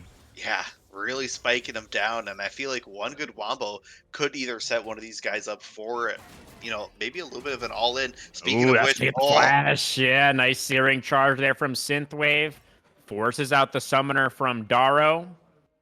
Jarvan is pathing up. Ooh, that's a nice seismic shove in the mid lane. Arrow's able to get a little bit of damage down here onto Zooey. So Jarvan has skipped his blue buff and Gromp to go for this look towards top lane, but Synthwave is paying respect. Did the Ornn have a ward? I don't see a ward right now. Was there one that like just expired or something? Ah, Synthwave, just instincts. Raw instincts for the Ornn here. Realize he didn't have vision, that Jarvan could be here. So not going to continue that aggressive trading for the time being. Vi also skipping the Gromp towards that bottom side to be at the Scuttle Crab at the 330 mark. We'll be able to secure it. Oh, just one camp ahead right now for the Vi. Yeah, great job of just being cautious here. Still 0-0. They don't want to give up any advantage or any lead here and have that straight up game. You know, we saw in game two, Shattered Star really did come back here from the brink. And if they continue that momentum, as long as they don't give the lead, I feel like they're in a great spot here. Meanwhile, Vi towards the bot side, possibly. Vi's going to try again. And the top lane, Synthwave does still have the flash. Searing charge, get back towards third. Nice Bellows Breath. Immunes the knock-up as well. Synthwave just going to be able to knock that one off. Witch going for the play in the bottom lane at the same time. Flash forward for Boostus. Spud's popping the heal. Movement speed enough to get back underneath the turret and back to safety. There was also the flash off of the Kaisa. We'll show him forced to burn the flash there, but it was both flashes for the Shattered Spire bot duo. Yeah, the cleanse is fill up just in case something does happen. Now, does the cleanse break the battery charge or the cease and desist off of I? Nope, you cannot cleanse knockups. So what is she? Is it? Ooh, nice seismic shove in the mid lane. That's gonna be 2 turret shots onto Zooey, who's forced to flash away. What were you saying, Gatan? Is Zooey okay here? The Q from Arrows flashes forward. The charm no way! Is it underneath the turret? It's gonna be a 1-for-1. Both mid laners flash. Both mid laners go down. But it is gonna be the first blood for Arrows. Yeah, just gaining a little bit of a lead. That charm doing great work, dragging in Arrows, but unfortunately not enough here. First blood going down. Great start here. I was wondering what the cleanse here is going to be really targeting. Are we looking more for the bars, the chain of corruption that you're going to be kind of dodging out? But maybe getting an And answer the root from after the Zyra. Dragon fight. Here comes Ice. Gonna find the Right. knock up onto Boostus. The root coming out from the Seraphine as well. Ice able to rejoin the rest of the button. Nice Zyra E onto 2. That's gonna get the flash out from Spuds, but Witch is the one who goes down first. But Eros with the roam over. The seismic shove forces the flash out from Ice. Dragon is forgotten in the chaos. Just the one kill so far going the way of Syndicate. Ice EQ over the wall, but there's a huge minion wave here that the Jarvan just dashed into, and Spuds actually died to the minions as well. So a double kill for the Shattered Spire minions, and they're up now 3-2. I mean, can the minions take MVP technically? Because I mean, they are part of the game. They're doing very hard work. They're sacrificing themselves to the tower, and for their efforts, they pick up 2 kills. Absolutely massive. And now we are on to the Dragon. Of course, respawn timers are very low, and Jarvan is alive again. But we know that he is towards the top side of the map. So this should be an easy secure for the side of Shattered Spire. They're going to be able to get the first neutral of the game. Grubs are also alive, and it looks like Ice is going to go ahead and start those up now. Dario having a little bit of push here on the lane, can rotate over if needed with that lane prio. Same thing with Zuli as well. Does have the Spirit Rush to help just in case, but a great exchange here by Synthwave on Dario, and he has to be careful. I feel like this Ornn is getting a lot of the better of the trades. He absolutely is. Dario is up a level right now. It doesn't seem to matter too much. Yeah, especially with that passive, being able to kind of really summon the own items here in the lane, and a little bit of an Ult's available for both of these top laners. Both flashes still available as well. That's going to be the... oh, wait, what happened there? That's the Unstoppable Force to counteract the Ornn charge, but now Dario doesn't have ult anymore. And Synthwave just going to be able to run him down with the Forge God. Zyra going down extremely low in the spot lane, but able to back away, and a nice piercing arrow. Some good return damage coming out there from Boostus. Wave is on the SS side of the map right now. They should be able to get that pushed out and maybe go for a reset. Yeah, a lot of calls coming out for this game, so a lot of delayed gratification on them, and a great exchange there by Varus. You know, Frozen Buzz and will show them all, thinking they got the better of the trade on Wanderer, but Boost is having other plans. And the top side, I thought maybe it was a visual bug of the wrong pop-up going in at the wrong time, but I was a little confused. It looked weird, too. yeah. But unfortunately, with Unstoppable Force out, there's no escape plans here in Synthwave, really capitalizing on top of that here. So evening up the XP as well. J4 towards the bot side.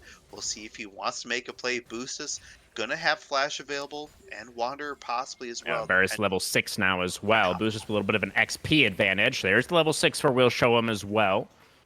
And like you said, Ice in the area. Jarvan also level 6. Go for Cataclysm here. Pretty tough to set up onto both of these bot laners who do have the flash, like you also mentioned.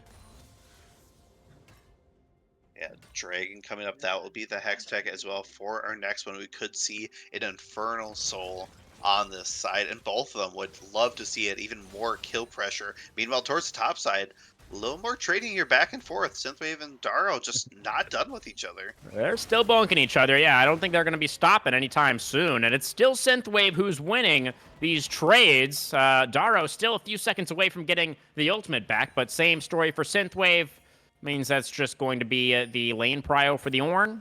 And a reset for the Malphite. But Wave's in a really awkward spot right now for Dario. And doesn't even have the TP. So we're going to start to fall behind in XP. There's going to be the Weaver's Wall from Eros in retreat. Does manage to get away there. That was extremely risky. But I guess Zui missed the charm. So it was fine.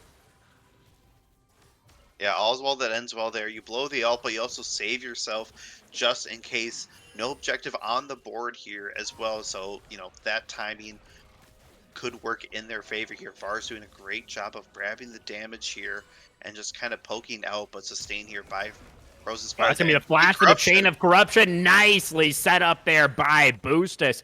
Basically just a solo kill coming out from the Shattered Spire ADC. Really nice moves there. And we think back to the previous game where Wanderer and Boostus had such a tough time in that laning phase against the Jinx Nautilus of Sho'em and Spuds. Really nice to see the AD carry bounce back in a big way here in this game number 3. Yeah, kind of picking off where they left off in that past game too, because we saw the 3-1 Ash right around that 9-minute mark here. So not a lot Yeah, has game one, changed yeah. here according to that. Mid lane, a little bit more of that stalemate, that 1-1. We saw that early aggression, but now a little bit more calmness. But the top side here, I Yeah, think Dario's just kind of in a losing scenario here as they move forward, or in keeping that wave in such a great spot. This is great wave management here, 101, absolutely. keeping it on your side. There's no worry about ganks and Malphite having to roam out here, and probably will be looking for that dragon play.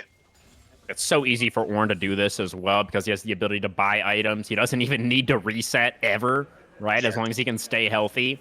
He's just chilling up there, holding the wave. Does get it pushed out now, though, actually, and is going to rotate down alongside Witch as Boost they look it. to potentially make a play. There's the Unstoppable Force onto the carries, and the Cataclysm follow-up is there. Boost is going down low. They take down the Varus, but Jarvan is taken down in exchange. Daro is pretty low. In comes the Vi. Try to take down these low health bars. Flashing forward is Witch. Needs a little bit more damage. They do manage to take down the Kaisa. And now it's just Zooey behind enemy lines. One more charge on the Spirit Rush will not be enough to save the Yari. 3 for 2. Shattered Spire on top in the team fight.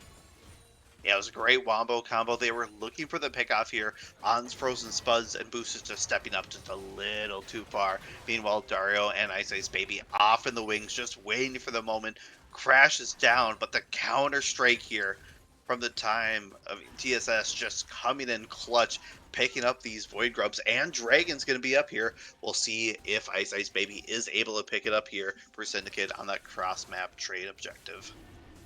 3 grubs apiece for these teams. No Twitch chatters in this game of League of Legends. Dragon down to about 50% for Ice. And it looks like this is not going to be contested. So neutrals are traded evenly through the first 12 and a half minutes.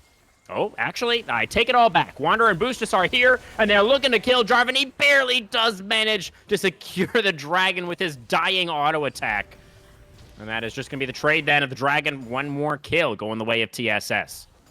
Yeah, all evened up here. We see a little over 2K for the gold lead here for for Shattered Star here.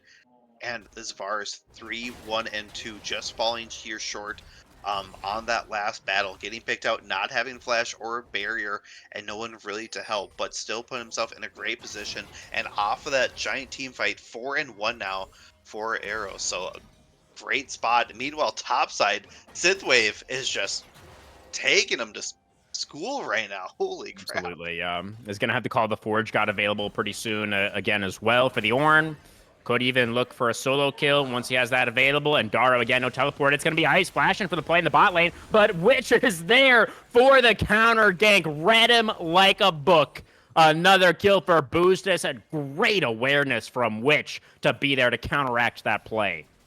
Synthwave not done with this too. Gonna call the Forge as well. They are not done with Teleport this in for fight. Ornn. Oh. Yeah, it's going to be Sho'em and Spuds able to back away from the incoming top laner. That's going to be the first brick, though, and all 5 plates taken off of that bot lane tier 1 turret as well. I think they should count their Lucky Star Season Desist up as well as call the Forge God. That Yeah, could have been an easy almost in 2 more range. kills. So, Malphite still sticking in there, doesn't have TP to follow, but is going to get a lot of minions back here. But Eros Oh, looking possibly for something funky here, still riding the we have rock. more movement speed. Oh, couldn't quite get the angle there on the shove. Daro going to be all right. Maybe just want to push a rock around. Doesn't need it. Has to be towards you, but Yeah, just a Eros little, probably felt some affinity with Daro in that moment because he realized it was another rock enjoyer. So yeah. it just was merciful towards the Malphite, maybe. And I think that, those points do count for something at the end of the day here, So while you may not get showing up in the KDA, but in the kindness points there, I can mark up a plus. Counts for too. something. Yeah. I'm with it. Yeah, we do have our Rift Herald is alive at the moment. We're about 2.5 minutes out from our next dragon. Looks like it's going to be an Ocean Soul this time around. It's going to be our first Ocean Dragon in a couple of minutes. Root over the wall for Wanderer. It's going to be the Piercing Arrow. Oh, actually, not quite in time. Spuzz manages to get away. But Syndicate has not dropped a Rift Herald yet in this game, but this will be the first one that they are giving up here. J4 on the opposite side of the map. So we'll see what Shattered Star ends up doing with it on their side. I'm guessing maybe a mid play here since they're already stacked there. They see Ari towards the bot side. We'll see if J4 ends up joining for that all-important first tower here. And it looks like they are going to grab it, or at least attempt to. Synthwave a bit surrounded at the moment. He is very tanky, but it's going to be a while before he has any help. He's down to about 50%. The knockup does come through. The Encore is there. They take down the Orange. Synthwave a little bit isolated, not able to get away. That is the first death of the game for the Orn. It's a much-needed gold for the side of Syndicate. But they are going to lose out of their top tier 1, as Eros can be able to pick that up in isolation off towards the top side. Yeah, a little bit of solo gold back into Heroes here. And unfortunately, you know, Synthwave just a little too far cut out. I understand he was trying to go to the bot side, trying to stop. A shove onto the Jarvan. Gets Ice Baby underneath the turret, and that's just going to be a dead jungler. Arrows teleports in and one-shots the Jarvan, and now the Vine flashing forward, gets the ultimate. There's the Vine-Talia combo. Beautifully executed by the TSS mid-jungle. They find 2 quick ones, and they secure themselves control of the game once again. Yeah, you called this way back in the draft, that wombo combo, and it worked beautifully, just slicing through them like they were nothing here. Rift going to be crashing down here, and there is no answer on the board right now for them, so they could even crash this in to the tower inhib if they take this down a little faster here. Big swing there. 5,000 gold now the lead for the Shattered Spire. Looking to right those wrongs from game number 2. They're beautifully set up now for this next dragon as well.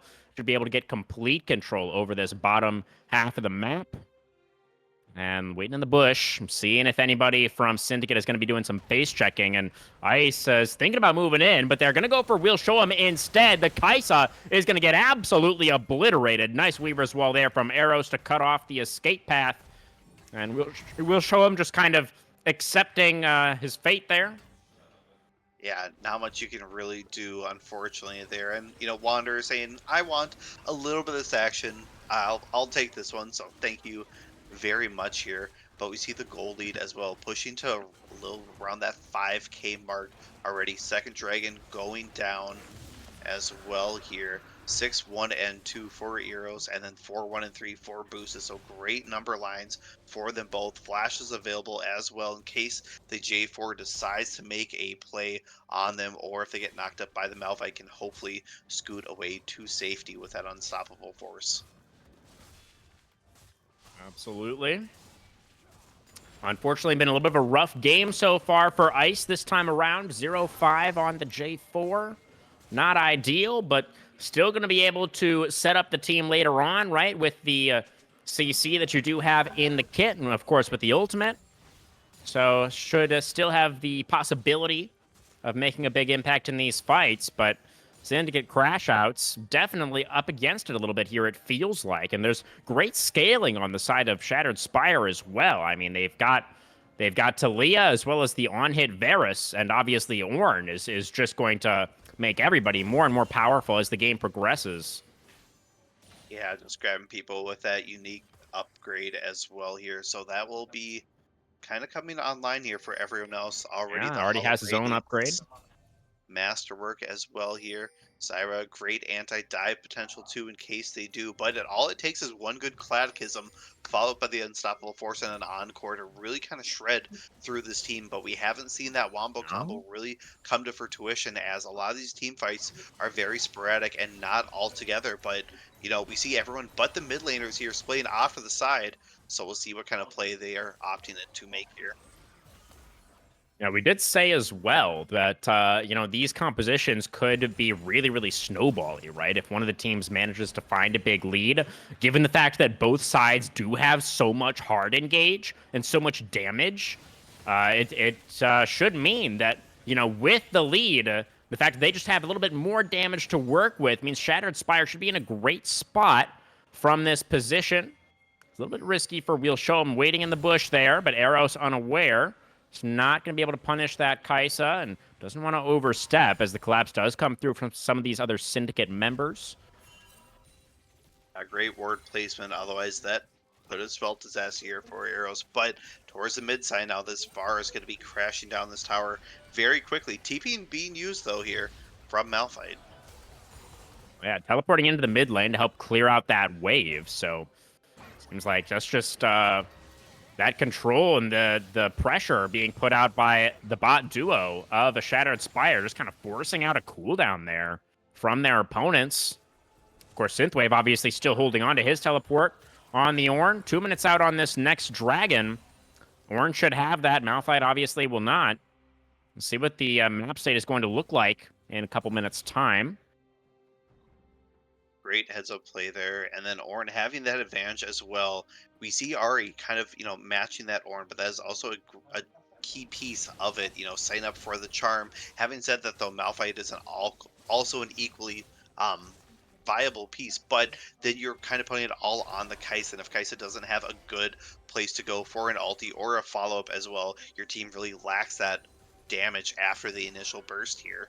So we'll see what kind of adjustments they make to see if they want to match the Ornn or possibly give him a power, an option of that 5v4 for the Dragon to tie this up.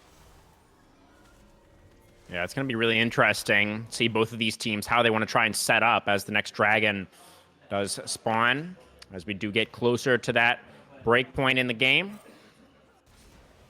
Ocean Soul, we haven't really discussed the significance of that with these compositions just yet, but obviously both of the top laners would get a ton of value from a potential Ocean Soul. Yeah, I think, Ornn kind of being the better beneficiary, especially with that engage piece. Malphite trying to self-sustain once you go to that all-in piece here, but there's just so much, like that disengage with the Zyra, putting up the plants, constant getting whacked on here by the entire team. Now they're pushing out this mid, knowing that Dragon is up. They want that inside track. They also see towards the top side. We'll show them all. Yeah, wow. Continually pushing. So a little bit of a gutsy play as they are almost opting out of the Dragon play here a little. It feels that way, right? Yeah, going to be poking out as well. So they want that tower more than Dragon here. Now, if I am DSS, I'm starting this right away on Chain spawn. of Corruption going to get dodged away from. Zui manages to Spirit Rush away in time. Kai'Sa is just continuing to push in the top lane, and Ice is actually going to reinforce. This is going to force out the teleport from Eros. Talia goes up there to clear out the minion wave. Does have to be a little bit careful. Flashes away from the EQ. Cataclysm committed, though, onto the Talia, and Jarvan and Kai'Sa managed to take down the enemy mid laner. That's a shutdown even for We'll Show 'em. Dragon will be taken on the other side of the map. Meanwhile, in mid lane, Encore connecting onto Wanderer, who flashes away, stays alive for now. Warren on the front line. Wanderer does get taken down. Some straight damage there from the Seraphine. Now the rest of the team for the side of Shattered Spire rotating over. Cease and Desist committed onto Daro. Tries to move forward to take down Boostus. Not able to do so. Another knockup from Synthwave. Kai'Sa, meanwhile, taking down the tier 2 in top. Actually, that was the tier 3. They're on the inhibitor. The flash charm in mid. Zui, the auto attack, takes down Boostus. And now it's only Synthwave left. He gets charmed up once again. Zui underneath the turret. It was too much from the mid laner. Zui gets taken down by the turret. But now Ice and Show moving over. The EQ connects onto the Ornn. The flash in. We'll Show him for the follow-up. Takes him down. Just like that. It's a massive gold swing in favor of Syndicate. They lost on the Dragon, but I feel like they got so much more. Yeah, so much value out of that, and a little bit of a confusion of what was going on. We saw Vi towards the Dragon as well as far as trying to take that down, but meanwhile in the mid lane, they just kind of allow them to kind of play this dance and really engage on them, where all they had to do was either opt into back, stop the pressure, from the top side of this J4 and Kai'Sa, but they opted into this weird split maneuver where it really kind of put pressure on them and allowed them to grab the inhibitor. So a great heads up play here by Syndicate to kind of force the hand, and they really got a lot for it. Absolutely, yeah. A really crazy sequence there. And it definitely felt like the side of Shattered Spire just weren't ready for those macro calls from Syndicate. They really were just kind of taken aback and weren't really sure how to respond. It ended up being a very split response, like you said. So, side of Syndicate, a bold call. They were able to execute on it, and they were able to get the punish as well when their opponents didn't respond optimally. Yeah, a little over 1,000 as well here for the gold lead. So really shrinking that back down to manage a manageable state here as no team clearly in the lead now, but they might be setting up here for mid side. Sui, Spear Rush forward, point blank charm. Oh my goodness, the Malphite ultimate onto all 3 carries. It's an absolute wipe. The Ornn was trying to flank, trying to find some value with the ultimate, but his entire team is already dead. It's just that song stuck in my head of like, don't stand so close to me, and like it's just whenever I hear the Malphite, that instantly triggers, and it's like this team is just grouping and just a little Oh, off on their timing. Vi looking around here, possibly looking for the it's a steal. blast cone. And another control word as well to get some vision. Even does actually have the ultimate, so Witch should be able to get into this pit. Goes for it, steals it. Witch at Black Mass. A huge play to keep the gold lead for Shattered Spire. Absolutely heroic move from the jungler. Great move there, timing it in, make sure he had the vision, and did escape, but 100% worthwhile play here, sacrificing your life. The team can really now push back into this open inhib exposure and hopefully create a little bit of pressure here. 3 of them having that Baron, able to put some defense on and hopefully put a stopper onto this role that they are doing. Just a great utilization of the Wombo combo, setting up the area for the Baron, but unfortunately, no one on the other side stopping the Vi or really stopping her from going in, So Yeah. I mean, unfortunate. a lot was on cooldown, right? They used the Malphite ultimate, the Ahri ultimate, the Seraphine ultimate, I think, as well. It was all used in the previous fight to get the numbers advantage. And it was just a good timing there from Witch. Had 2 control wards as well. That ended up being critical to get enough information to actually know when to go in. It's really nice from the Shattered Spire jungler there. And just imagine if the side of Syndicate had actually managed to secure that Baron. I mean, they had already taken down the top lane inhibitor. They probably would have been able to get mid inhibitor with that as well. And they would have completely broken this game open. So that's a necessary steal, I think, from Witch. And now they're going to have the chance to fight for the soul in about 30 seconds. In comes the Jarvan, but immediate flash away from boosters, but the charm still connects, as does the Encore. Kai'Sa flies into the back line. They take down the Varus. Unstoppable Force as well connects onto Wanderer. They take down the Zyra as well, and the gold lead be damned. It is Syndicate Crashouts winning in the team fight. Everybody except for the Seraphine still alive. It's going to be Jarvan going back in with another EQ. Does end up paying for it. And now the low health bars as Zooey flashes forward. Needs a little bit more damage, but dies to the minions. It's the red side minions again. Kitano taking down Zooey. It looked so good there for Syndicate, but it's Synthwave and Arrows, the solo laners this time, standing strong for TSS. It's just a timing issue. It's just 3 seconds of waiting can really make and break these plays. We see the Wombo combos once again come out, but after these amazing cooldowns are down, it is tough for them to really escape these fights. And Arrow's doing such a good job. 10-3-2, just keeping his team in the fight, kiting around everyone, and Synthwave as well towards the backside. You've gained this monstrous ability to just stand in the middle of everyone and really make them regret even going in after it's all said and done here. Dragging up as well. Vi is ready to charge in here, take the soul point for him, which would be huge. Taking the Baron, now taking a soul point dragon. That would spell disaster.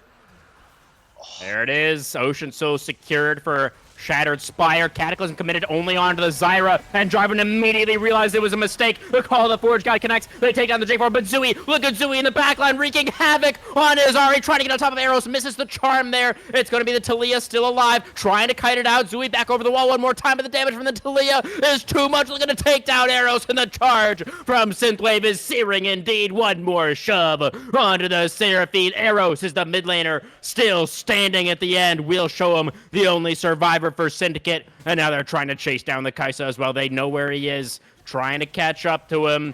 We'll show him, I think, running out of runway in the immediate future. The Brittle Auto imminent, coming through from Synthwave here as the Cease and Desist connects from the Vi. They take down the Kai'Sa, a well-deserved shutdown for Synthwave. They complete the ace to complement their Ocean Soul.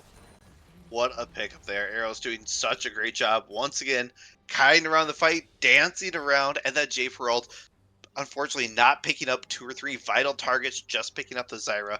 And you just say it, the danger. It's like the deer in the head looks in the eyes of, oh no, what have I done here? So we'll see if they end up recovering off of that. Baron here in a minute 40 as well. That big steal that kind of opened up this door back for them after a giant kind of pitfall mid decision. But now with that soul point as well, is going to be very crucial for them in these extended fights as we've seen. So I imagine this last Baron dance will kind of spell the end for it here. If a team ends up, even 2 or 3 members down off the fight, they should be able to pick it up afterwards. Yeah, we are getting pretty late at this point, past the 30-minute mark. Death timer is getting longer, damage getting higher. For all of these players, setup or control over the area right now definitely in favor of Shattered Spire, and they're patient. They're biding their time, waiting here in the jungle to see when Syndicate is going to try to move in. Oh, we'll show them all. That's going to be the really connection onto it. We'll show him the Kaisa a little bit too far forward ahead of the rest of the team. Will get picked off. 5v4 on the map now for Shattered Spire as they look to push down mid. Yeah, just kind of pushing this down here. The wave isn't quite with him just yet. Baron not alive, but having that giant, knowledge of it is a 4v5. A great part of their team comp is down. Zuli's still doing an amazing job of getting to that backline and causing so much disruption, so you can't count them out just yet. But we see on TSS just having a stronger though. Yeah, 12 and 3 on the Talia, level 17. Gonna be full build as well here shortly. Interesting. Yeah, good call out there from production, pointing out the Serpent's Fang Zyra for us. As Baron has been started, and it has been finished by the Shattered Spire. The Secure coming through from Witch once again. And now they are going to look to break into their opponent's base. They may have lost one inhibitor earlier, but they're unafraid, continuing to fight well. In this one, our Shattered Spire, one of the 2 remaining #1 seeds in the competition here in the semifinals, really looking to prove that they deserve that moniker. This team that was kind of discounted because people thought that their division was too easy. They didn't really have any competition, that maybe they didn't really deserve to be considered a #1 seed like the other #1 seeds. But I think they're trying to shut everybody up right now. Yeah, I think they're doing a great job here, especially in game 2, coming back with a fight and just, an amazing play by Zuli here. And this is definitely not a pushover team by any means. Both of these teams just pushing their comps to the limit here. And these fights, everyone's limping away with very low HP, but now with the minion Baron, or the minion empowered Baron minions just pushing down here, they could even split this a little bit, but they want to stay as 5 just in case something does happen, and that's where their strength does lie, in the numbers here. So trying to clear everything out, still pushing towards topside. Vi waiting in the wings just in case there's an opportunity here for the cease and desist. Good poke out here, but the minions, they're going to be doing a lot of damage on this tower here, and I think it's just a time bomb. Connects, and that's going to be the one shot. Ari was there, and then she absolutely wasn't. Cease and desist committed onto Daro. The Malphite trying to get away, not going to be able to do so. The Cataclysm to try to peel back, but it's a double kill over to Eros, and Talia just snuffs out the light of Syndicate in an instant. That is going to be game #3 as the Shattered Spire move up to match point. Zuli was there at one moment, and then I'll blink of an eye, just off Blink the board and here. you'll miss it.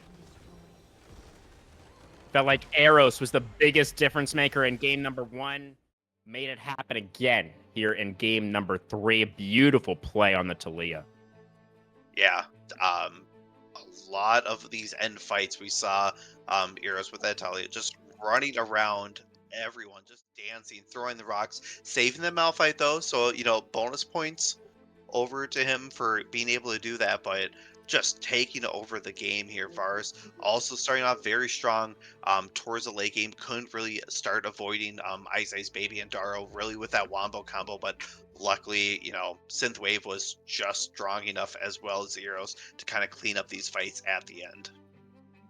Yeah, absolutely right. And I do really like actually what you said just a few moments before the end of that last game. You mentioned the fact that Syndicate Crashouts are absolutely not a pushover team. And I think it's really important to remember that, right? Zooey in particular is a mid laner that a lot of players in the league kind of have pinned as possibly the best mid laner in all of Emerald. You know, a lot of people singing this guy's praises. The fact that Eros has been able to get the better of him in 2 games now, I think says so much about the power level of the Shattered Spire and, you know, their ability to come out on top in this series so far.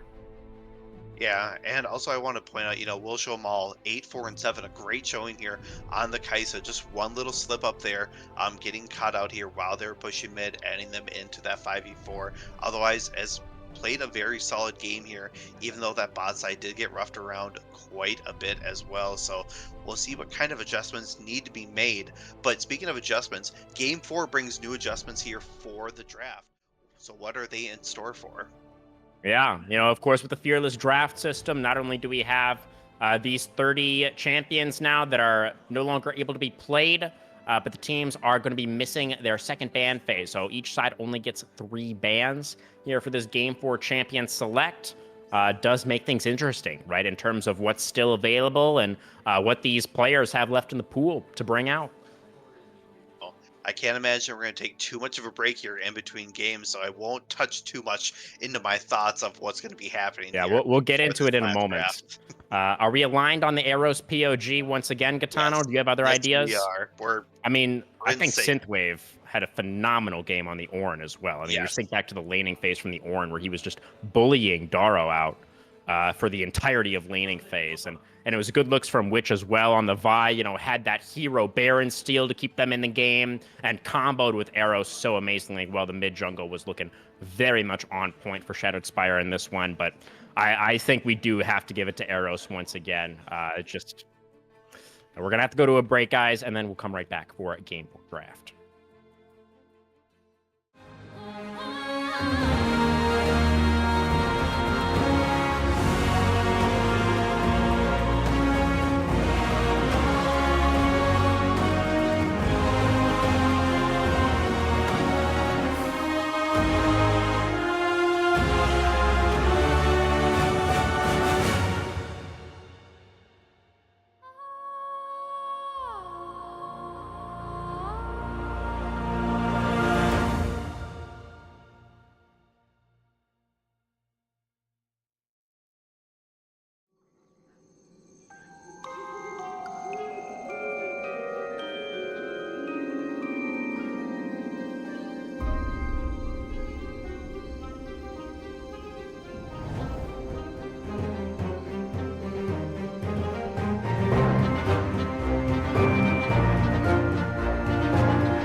Okay, my friends, welcome back once again as we dive into our champion select phase for the 4th game of the night.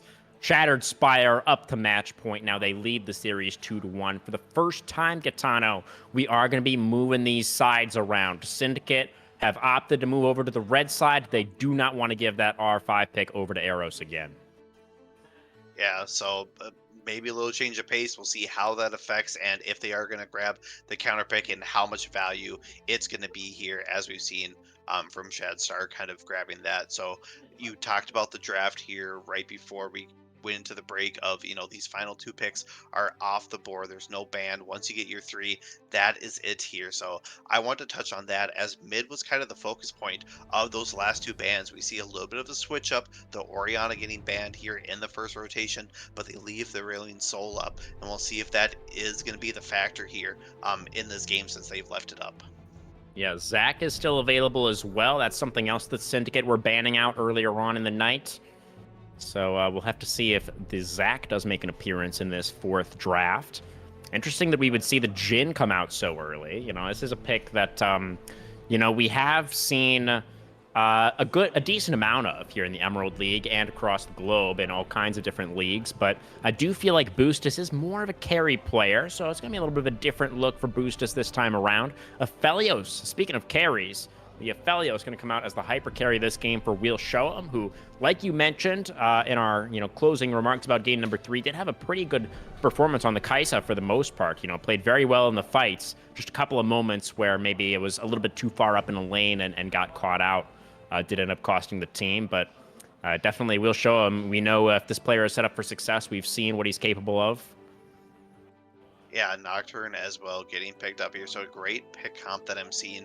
Ultimately, we'll see if there's follow-up like the Nocturne upon that. Maybe a TF as well for a little bit early. We could always do the, fun little Karthus pick up mid. Not that we've seen it quite often, but it would just be a little factor here. Sejuani, great CC chain that we're coming out here. Sejuani starts, picking out that prio target and able to follow up. And the Bard pick, love it. Let me see.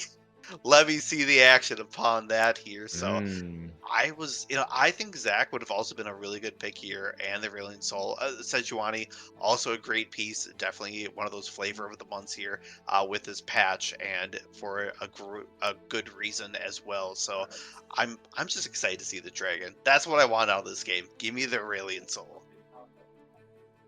Wow, I'm taking a look right now. Wanderer's hashtag, actually, at the end of his name is hashtag chime. So clearly some confidence on the Bard. I don't see a ton of Bard games in the op.gg here, but maybe on another account or something. This is, I assume, a champion that Wanderer is pretty familiar with. Lulu is going to be the response here for Syndicate, a classic pairing alongside the Aphelios. Yeah, Nar as well. Just gonna say we'll see what's banned, but that is off the board here. So Nar getting picked up, that Rage Bar, that all important alt being able to be used. So a little bit of a timer issue for Syndicate here. If they can match that up properly, can be disastrous. You grab the Nocturne, you have Meganar thrown in there too.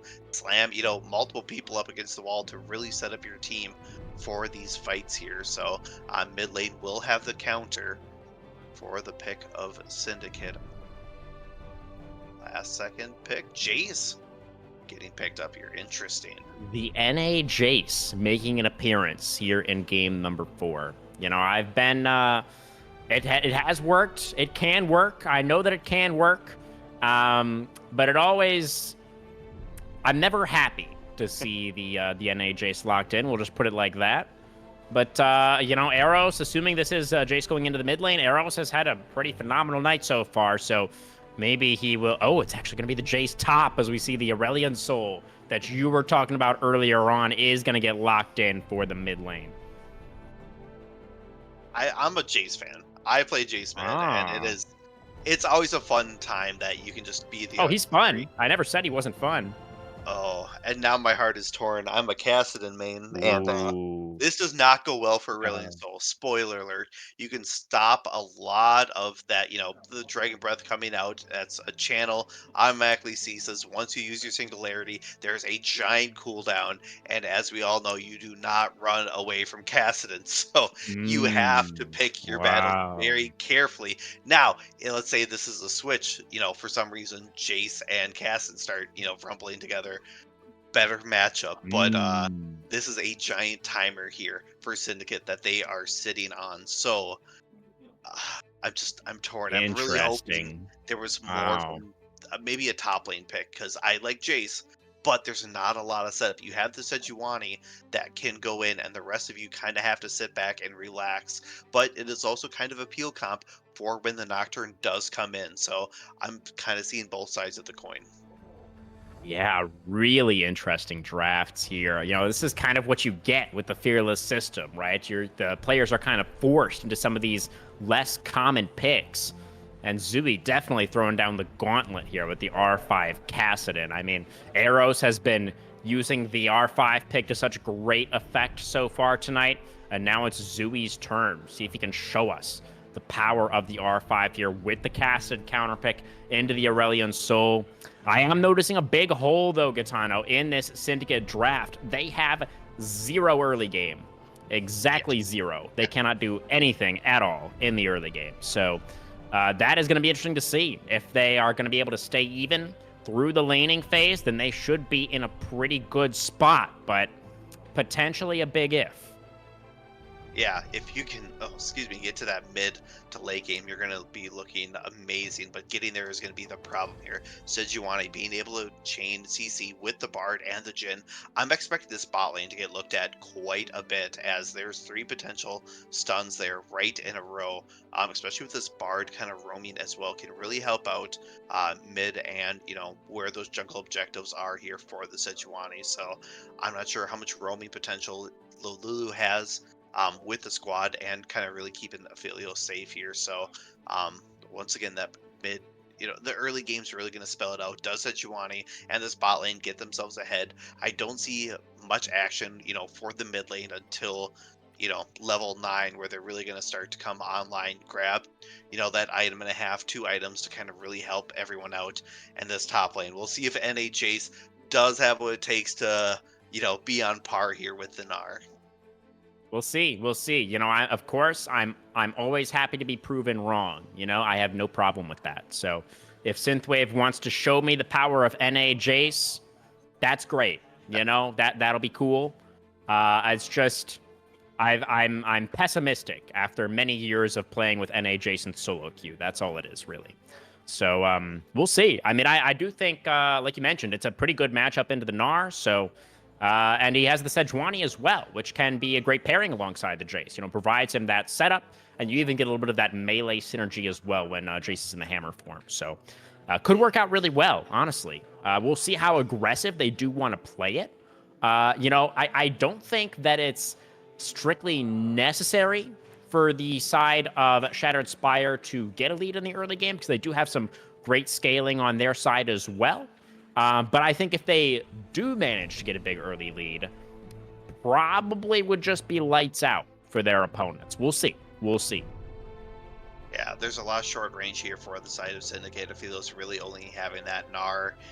Boomerang is not the consistent amount of type. Meanwhile, you have the artillery of Jace and Jhin and the Aurelion Soul really being able to kind of scoot you into this herded pen position if you find yourself in a kind of a more of a narrow lane, and can really cause some damage here. So a very cautious side note, we played a couple of games together, and I picked J4 out of one of them just to show you the early game presence. But now on this next time around, if we play, I might bring out the Jace just to make you a believer.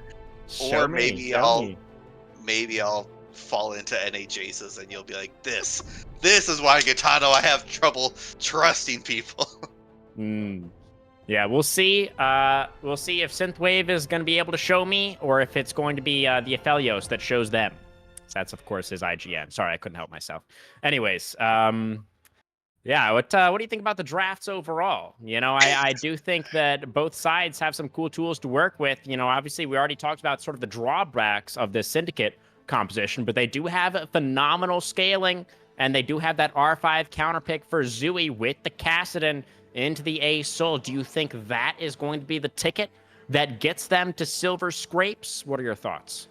I don't think so. I think I would have liked to see an early pairing for, maybe a Xin Zhao or something a little bit more early game here for bot side or top side, just to give them that little bit of push, because we've seen a lot of these team fights and a lot of this game unfold here before the 20-minute mark, which is what you don't want to see into the scaling game. So if they maybe change up their tactics and really kind of leave well enough alone, let them farm up, make sure nothing too crazy is happening. And the first 10 minutes, kind of, maybe a 2 or kill off the board, you set yourself in a great position. But if they start snowballing here, Boostus starting 3-1 or 3-0 within the first 10 minutes of both games could spell a lot of disaster here, and especially with a Railing Soul not being a pressure point, you don't need to really do anything. Jace as well is going to have great artillery, great range. So Sejuani in this bot lane is really going to be kind of the tell of the tale here in the early spot. Absolutely right. Shattered Spire taking the victory in game number 3, looking to possibly close things out right here. Syndicate on the red side for the first time tonight, trying to get us the distance, trying to get us all 5 games this evening. We're going to go to one more break, guys, and we'll be back onto the Rift for game 4.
Here we go, ladies and gents. Our 4th and possibly final game of the night.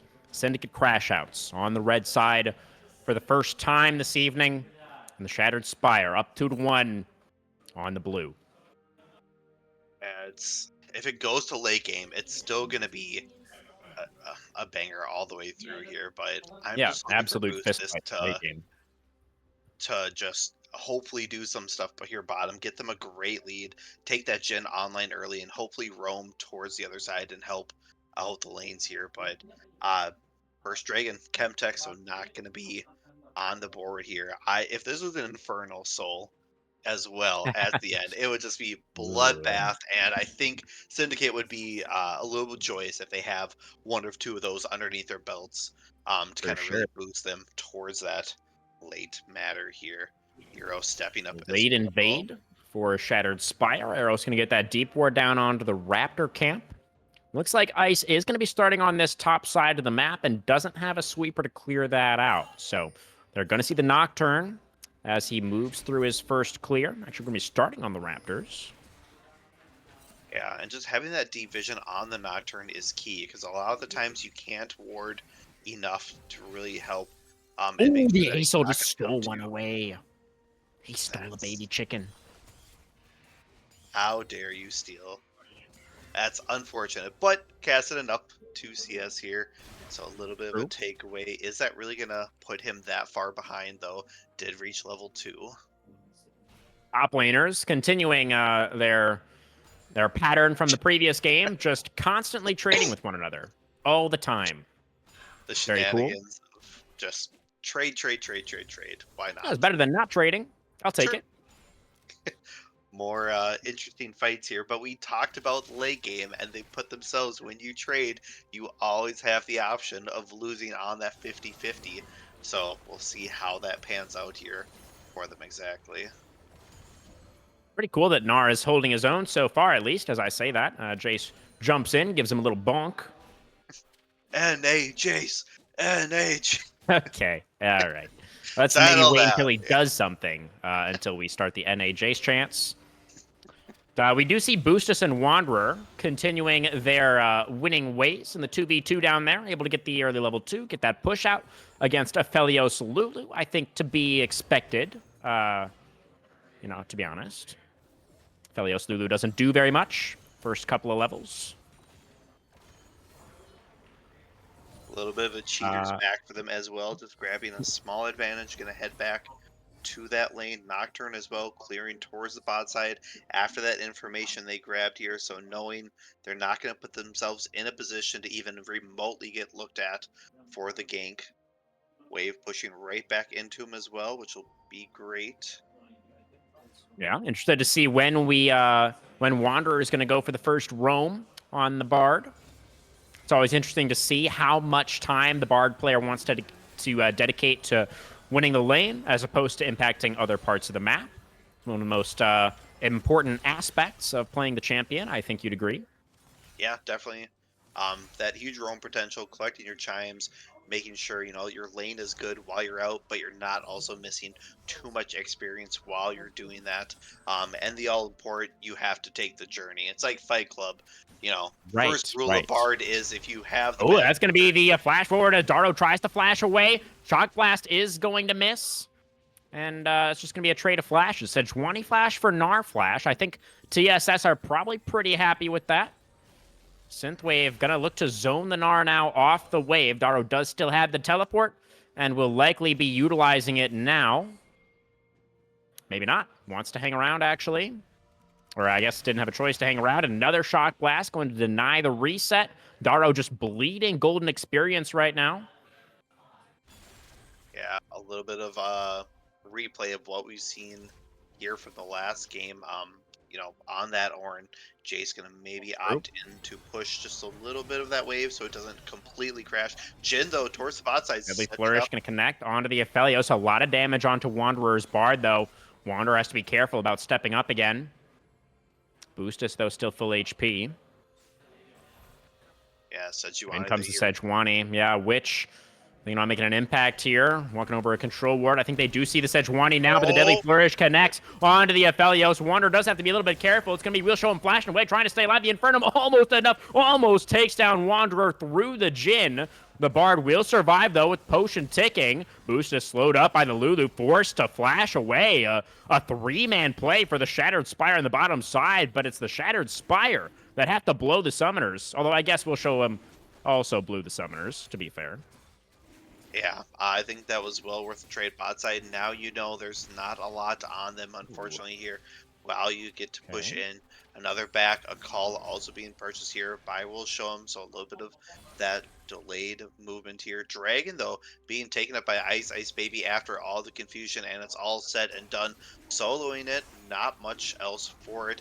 Level 6 cast in here from Zuli, gonna start roaming around and possibly look towards that bot side. Boost is now the target, and Casson doesn't have max rift stacks. He's only on 1 here, so not a lot of max damage here. Yeah, Boost is only level 4 though. No mana, no flash, very little hope for the Jhin. Lulu gonna start it off, and Casson gonna finish it off. First blood for the Casson, but Synthwave, the top laner, able to get in there underneath the turret, executes the Gnar, and that is absolutely huge for that top lane 1v1. Look at that massive wave, another wave coming in as well. All of this is gonna get denied from the teleportless Gnar, and Synthwave now is going to be massively ahead, which going to be able to secure that first round of grubs as well.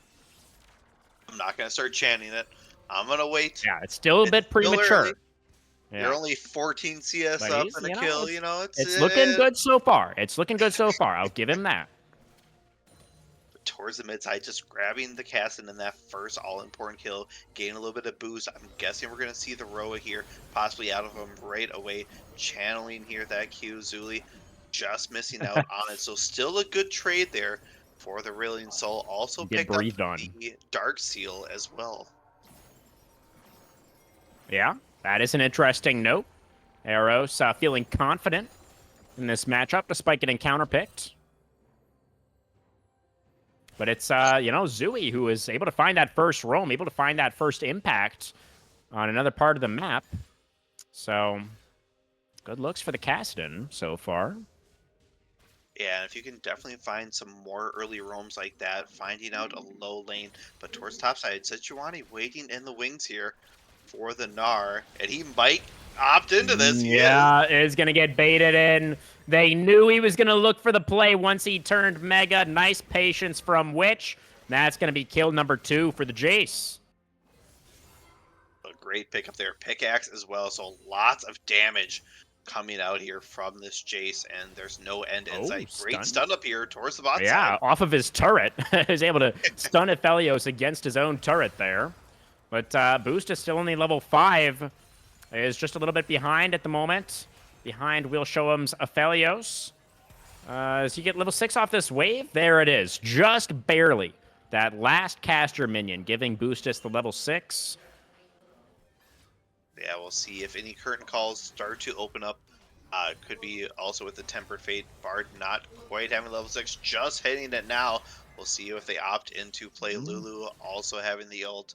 Just having that wild growth, keeping Aphelios nice and healthy. Cassidon towards that mid side, backing up here, gonna pick up the Catalyst as well as a Blasting Wand. So in great position here for grabbing up that Roa here early. We'll have TP as well in case there's a quick back pick up and running straight there. Meanwhile, Sejuani finishing out the red here, dragging up a little less than 2 minutes. It is the Inferno, so we won't see that all-important Inferno Soul, unfortunately. But we'll see what we end up having here, if it's going to be the Mountain, Cloud. Ooh, Cloud for the move. There's a Tempered Phase going to come out, but not going to connect. Both junglers are on the bottom side of the map right now, but this time it was Eros who had the mid priority for a potential move. Adaro? Wait, how did Gnar even get here? He's going to be able to utilize the Mega Gnar to get Synthwave into the wall. And now Daro should be able to escape from the Jace. That Jace going to be just pushing in so heavily here. Is sitting on, you know, a little bit of money. We'll see what he opts in first. Do you think it's the Eclipse we're going to see right away? From the, that's going to be a flash forward for Ice. Looking to get the Fear Tether down onto Witch. The Aurelion Soul ultimate comes down, but it's not going to be enough to save the jungler. And now the Paranoia committed onto the Aurelion Soul, who does manage to glide back underneath the turret. Meanwhile, bot side, Moonlight Vigil comes out. That's going to be the route down onto Boostus. Bard is not here, and neither is the Jhin any longer. We'll show him picking up his first of the game on the Aphelios. It's not the early aim that you wanted to see.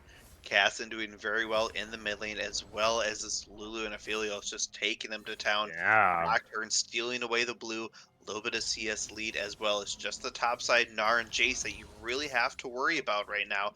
And if that's all you have to worry about, you're sitting very pretty at this moment here. I think Void so. Spawning as well as Dragon here, 30 seconds away. We'll see if Nocturne stays here. Witch is going to face check the Nocturne. Yeah, but Nocturne knows that he can't zero out the Sejuani, so going to give up control of the Banana Brush. Only one grub is needed for the Shattered Spire to get to that all-important 4-grub breakpoint. They should be able to get at least one of these.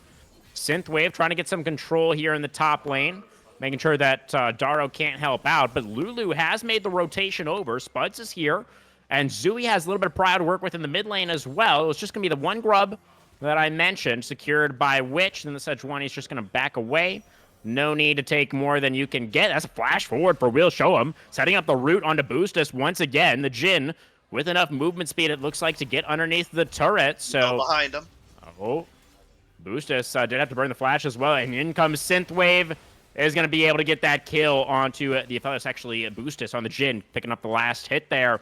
Nice move from Synthwave to teleport into the play, make it so that Will Showham did not have any way to escape. And now Eros will be able to move up towards the top lane to cover this wave that's coming in. Good map movements from the side of Shattered Spire. But they do lose out on the dragons. That's 2 dragons now secured by Syndicate. And I was wondering about this soul, if it was the cloud, the movement speed, and how much that would impact this game. That Cassin and Nocturne and Gnar also really heavily relying on that movement speed and all importance. But we're going to see another Ocean Soul as well. So these extended team fights could very much sway depending on who is nabbing that.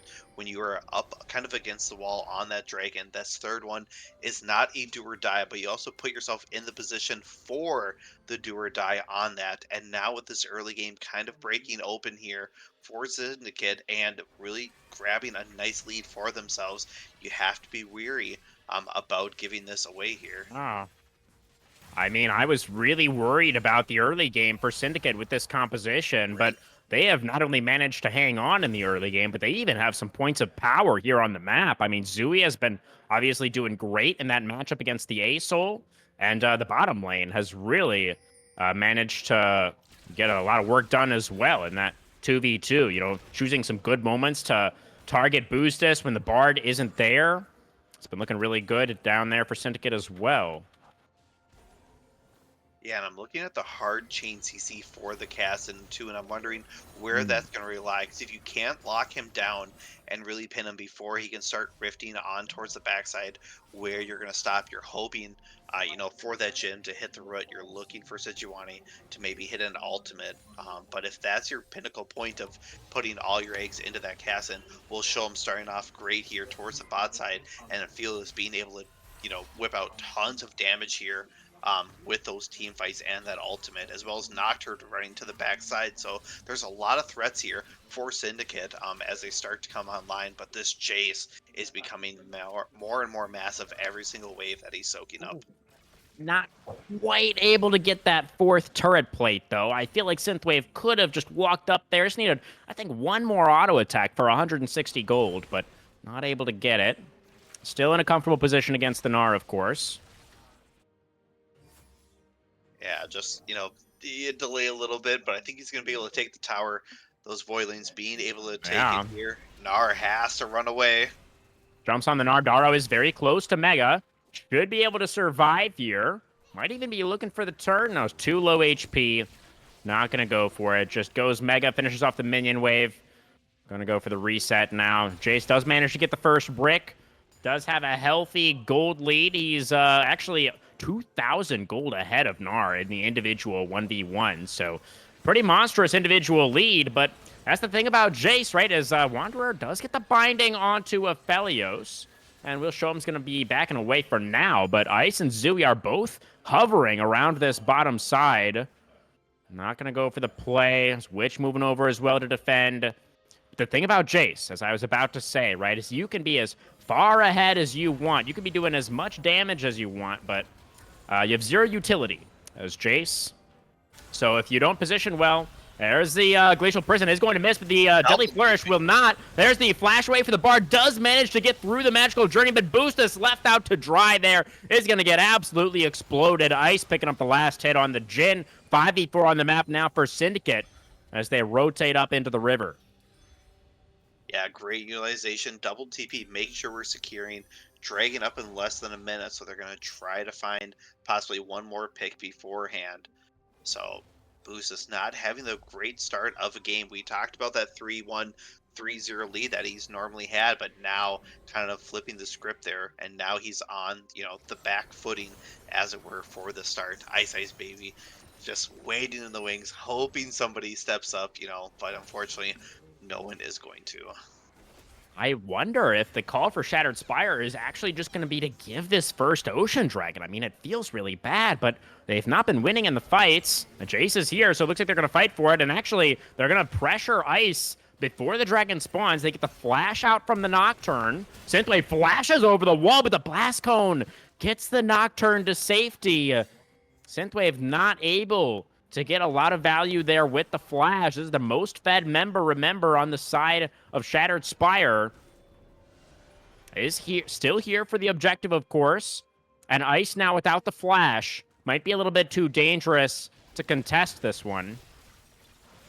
Yeah, Cassin into a key piece towards that top side, soaking up some XP, trying to get to that all-important level 16. Already at level 12, so doing a great job of keeping that solo lane and making sure that he has, ramped up there officially. Does have the row complete as well as the tier getting stacked, and Rift Herald here is Uh-huh. going to be taken down as well very shortly. So critical there, pretty critical for Shattered Spire to deny the soul point.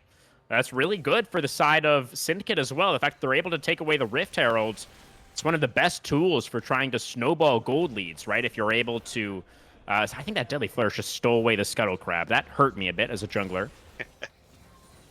You have it all lined up, and it just takes one, half screen ability away just to take it away from you. And Ouch. just a little part of you just cries. Just, Yeah. aw. It's okay. I'm sure Ice has a stronger mental than me and won't just immediately run it down because he lost the Scuttle Crab. Couldn't be me. Anyways. I've never done that. No, never. Yeah, no. Never crossed my mind. Yeah, I mean we've already discussed NA Jace at some length, but we haven't touched on NA junglers just yet. Yeah. So Zooey's still feeling really good in this side lane, as we can see, continuing to pressure Eros's ASOL. This must have been the plan all along, because remember they were banning the ASOL earlier on in the night. Zooey knew that he had the Kassadin in his back pocket that he could break out as the counter pick if necessary. Looking good so far. Does have that tier fully stacked now. Is on that 2-item spike for the Kassadin. Feeling really good about the current pace of this game.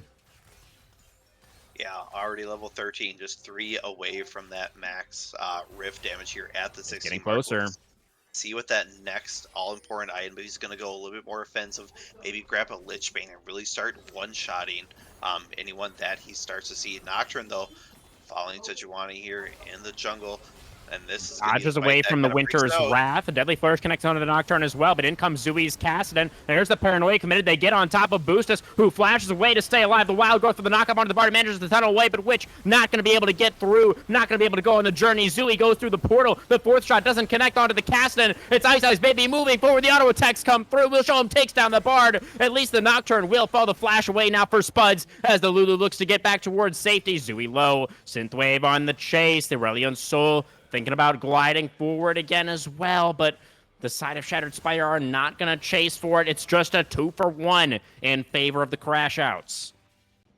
Yeah, just a little, Jace, just a little too far back to really join that fight. Otherwise, there was a turning point inside there, so a little bit of back and forth as well.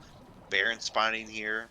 10 seconds, dragging up here in 2 minutes, and we'll see who's opting in for this fight or if there's a quick turn for the Baron. I don't see a great Baron steal or a great 20-minute Baron here with Aphelios Nocturne just yet, but they are coming online, and they could always go for a standout play and really cause a splash. We look at the gold lead here, a little less than a K difference. So, while we look at the lead, I think it's really Jace that's kind of holding them in that position to keep them close. Otherwise, we look at all the way down the map here. I mean, everyone is down minus this important Jace.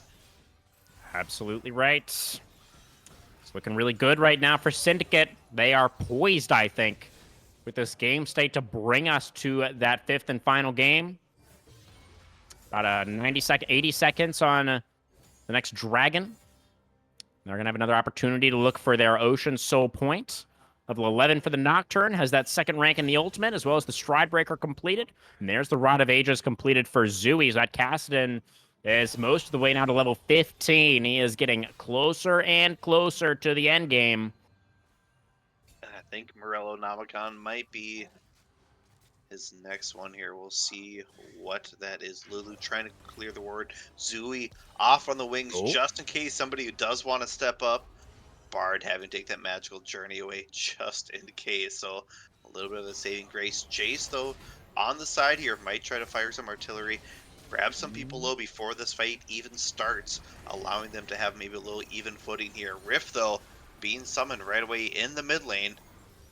Just gonna try to No. find a crash, but They is might getting not get stopped. the charge. Yeah, they're actually going to take it down. So Great the stop. tier 1 able to stay pretty healthy. Some nice chip damage Oh, there. The tempered fate connecting on the Aphelios as well. The paranoid to try to disengage, but the Nocturne is immediately going to get bursted down. The 4th shot, where's it going to go from the Jhin? It's not going to find the mark, and now Witch is in danger of getting taken down by Zooey. Casted one more Rift Walk, takes down the jungler, but the Jace jumps forward, eliminates the Aphelios, but look at Zooey off on the side. The Cassid is still going. They didn't focus the Cassid in, and Zooey's gonna clean them all up. It is going to be a multi-kill. Is that a quadra? How many kills was that for Zooey? It's the pentakill for the mid laner. That might be it right there. I think we're probably going to game 5. You call that a GG right now, giving the Penta to Cassidon off on the wings here, grabbing the max stacks, and you'd be surprised how much damage this output is. Even just having the Roa and the Seraphine, 2 items that are not known for helping you burst down, but he is just taking them to town. Ocean as well, just helping that mana relive a little bit, and the Malignance. Not the Marrows and Malignance. That's what I was going for. I always get those 2 mixed up at the time. Being picked up, though, so that is going to be even more detrimental for the team here. Max stacking on the Red, the Seraphim Embrace really comboing with that, too. So if Cassidon ever finds you out anywhere and you are not within your team, it's like that Austin Powers theme where he's like, you have no name tag. You might as well just Ice roll flashes over and away, die." spell shields the deadly flourish. Arrow still on the chase. Glacial Ooh. Prison connecting onto the jungler. The empowered Ace ultimate comes out. They're burning everything to try to catch Ice. The Nocturne, the magical journey even to continue the chase. They will eventually, finally take him down. Zooey and the Lulu thinking about trying to see if they can get anything back, but they don't need to get anything back. The rest of the team is getting plenty in other parts of the map. Will Showham's just pushing down mid lane uncontested right now. The Aphelios getting so much gold. The teleport now is going to come out. It's going to be canceled as the Aphelios takes down the tier 2 turret in mid. Synthwave wastes the summoner spell.